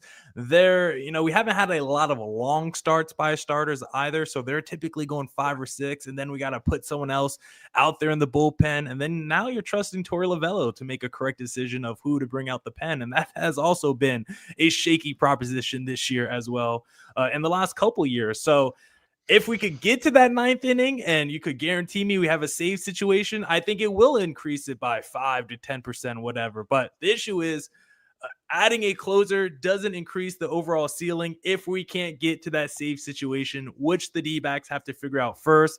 We need our starters to go deeper into these games, have more quality starts, and we need our 7th and 8th inning guys to come in, help out our starters, stop allowing these inherited runners to score, and get the ball to the 9th inning guy, because I don't think there has been enough clean innings to do that in 2025. So if we can get all those factors out the way first, and then we have the bona fide closer, I think it would help out this Arizona Diamondbacks team out a lot.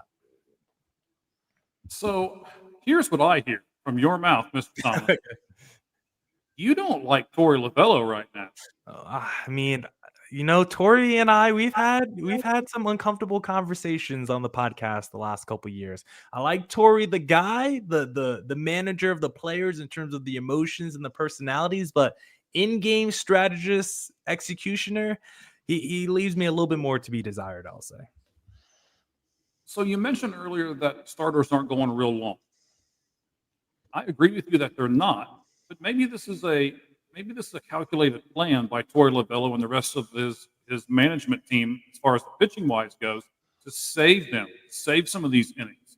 Um, what if they build up and they begin to go longer? And as we get through this, we're in a tough stretch right now. I say we, like, I play for the team or something, but the Diamondbacks, and I'm a big Diamondbacks guy, are in a tough stretch right now. I rattled you off the teams and everything else. I want them, and I think maybe this is what's going on. I want Torrey to save this starting rotation until later on in the year. Are you a fan of, man, 7 innings every time, and every pitcher should go 7 innings, and if they don't, they didn't do their job? I think players should play until, like, as long as they're in the game and they're good and they're healthy. I think a player should keep going. Like, whether it's 5 innings, 6 innings, like, I don't want my guy to go 130 pitches, but if it's 90 pitches and he's entering the 7th and he's cooking, like, let him go out there for another inning until he hits 100. I feel like so many times we talk about saving players and we got to keep this guy healthy for the postseason. Well, I think the D-backs did that a lot in 2024, and it came back to bite them. I don't want to see us saving our best players for the whole year. I did a little rant on the podcast today because I saw Josh Naylor was sitting. Was it his first off day of the year? Were they playing a lefty? Yes, but also the D-backs had an off day yesterday. Why is Josh Naylor getting back-to-back off days when we're facing the red-hot New York Mets? I just think we should play our best players whenever they're healthy and they're producing at a high level. I don't like I said earlier, I don't like just giving away games. And I think too much of the time we do that by trying to save players for the end of the day. So I'm not saying every starter it's a failure if you don't go 7 innings, but if you're cooking and your pitch limit isn't too high, your pitch count isn't too high, don't just pull a starter because he's at 6 innings, 90 pitches. If he can go out there, his arm isn't fatigued, I would let him do it. When is your podcast, or when can people tune in and find you on the air? That's a great question. We are streaming Monday through Friday, your team every day, Locked On Diamondbacks. And of course, it's streaming on all platforms, YouTube, Spotify, Apple Podcasts, wherever you get your podcasts. Check out Locked On Diamondbacks. And it's not just Locked On Diamondbacks. Locked On has a fantastic series. They have a lot of people. They not only have baseball, they've got hockey, they've got football, they've got pretty much every sport in the world. So you can just, I don't know about the rest of you guys, but I like to go on my phone and I'll just pull up Locked On Diamondbacks. And then when this guy down below us is finished talking, I just hang on and listen to 2 or 3 more of it, because all of them know exactly what they're talking about, and all of them are great. They may not be as good as our guests today, but they're all decent, right? Okay, so Gabriel, I'm going to come up here to you again real quick, because you were really nodding your head while Mr. Thomas was going through his rant about how we shouldn't hold players back. Are you in agreement, or are you kind of more with me and saying, I think maybe we should hold this back at the 162 games?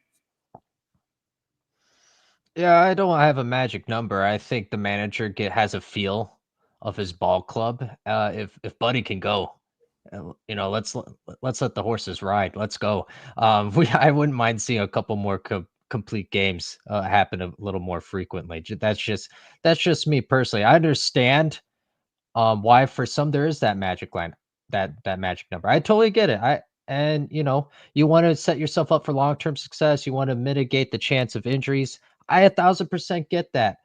I also think if Buddy's cooking, hey, come, what are we even talking about here?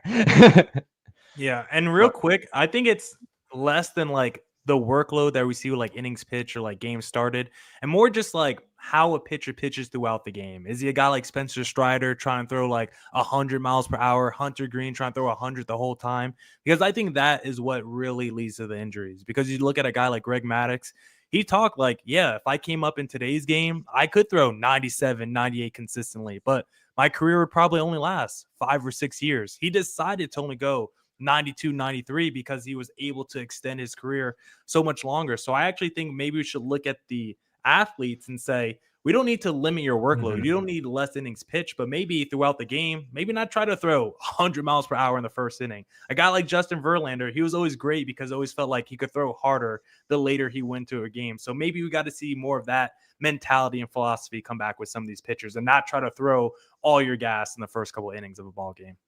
Wow, that's a great point, buddy. I Thank you. really never thought of it that way. That's a heck of a point. I want to ask you one more question. This will be the final question, and then we are here in Arizona. It is almost 9 o'clock, and I'd like to wrap this thing up by that point. We're all looking tired here, especially the guy from New York. He keeps pulling the hat down a little further and a little further to cover up those little dream boy eyes there. So I want to ask you this. I think this is one of the things that is wrong with baseball, and I want to see if you have the same opinion on it as I do. Okay. Eugenio Suarez was just given the National League Player of the Week award, and he had one great game. Yeah. I did think that. I get it. He hit 4 home runs in a game, right? We all celebrated that game. 40,000 plus people, stood and cheered with him. A fantastic accomplishment. Only 19 players in the history of Major League Baseball have ever done that. And only one manager, by the way, in the history of baseball has ever been the manager when 2 players did that. Justin Martinez did it earlier for the Diamondbacks, and now Eugenio Suarez has done it.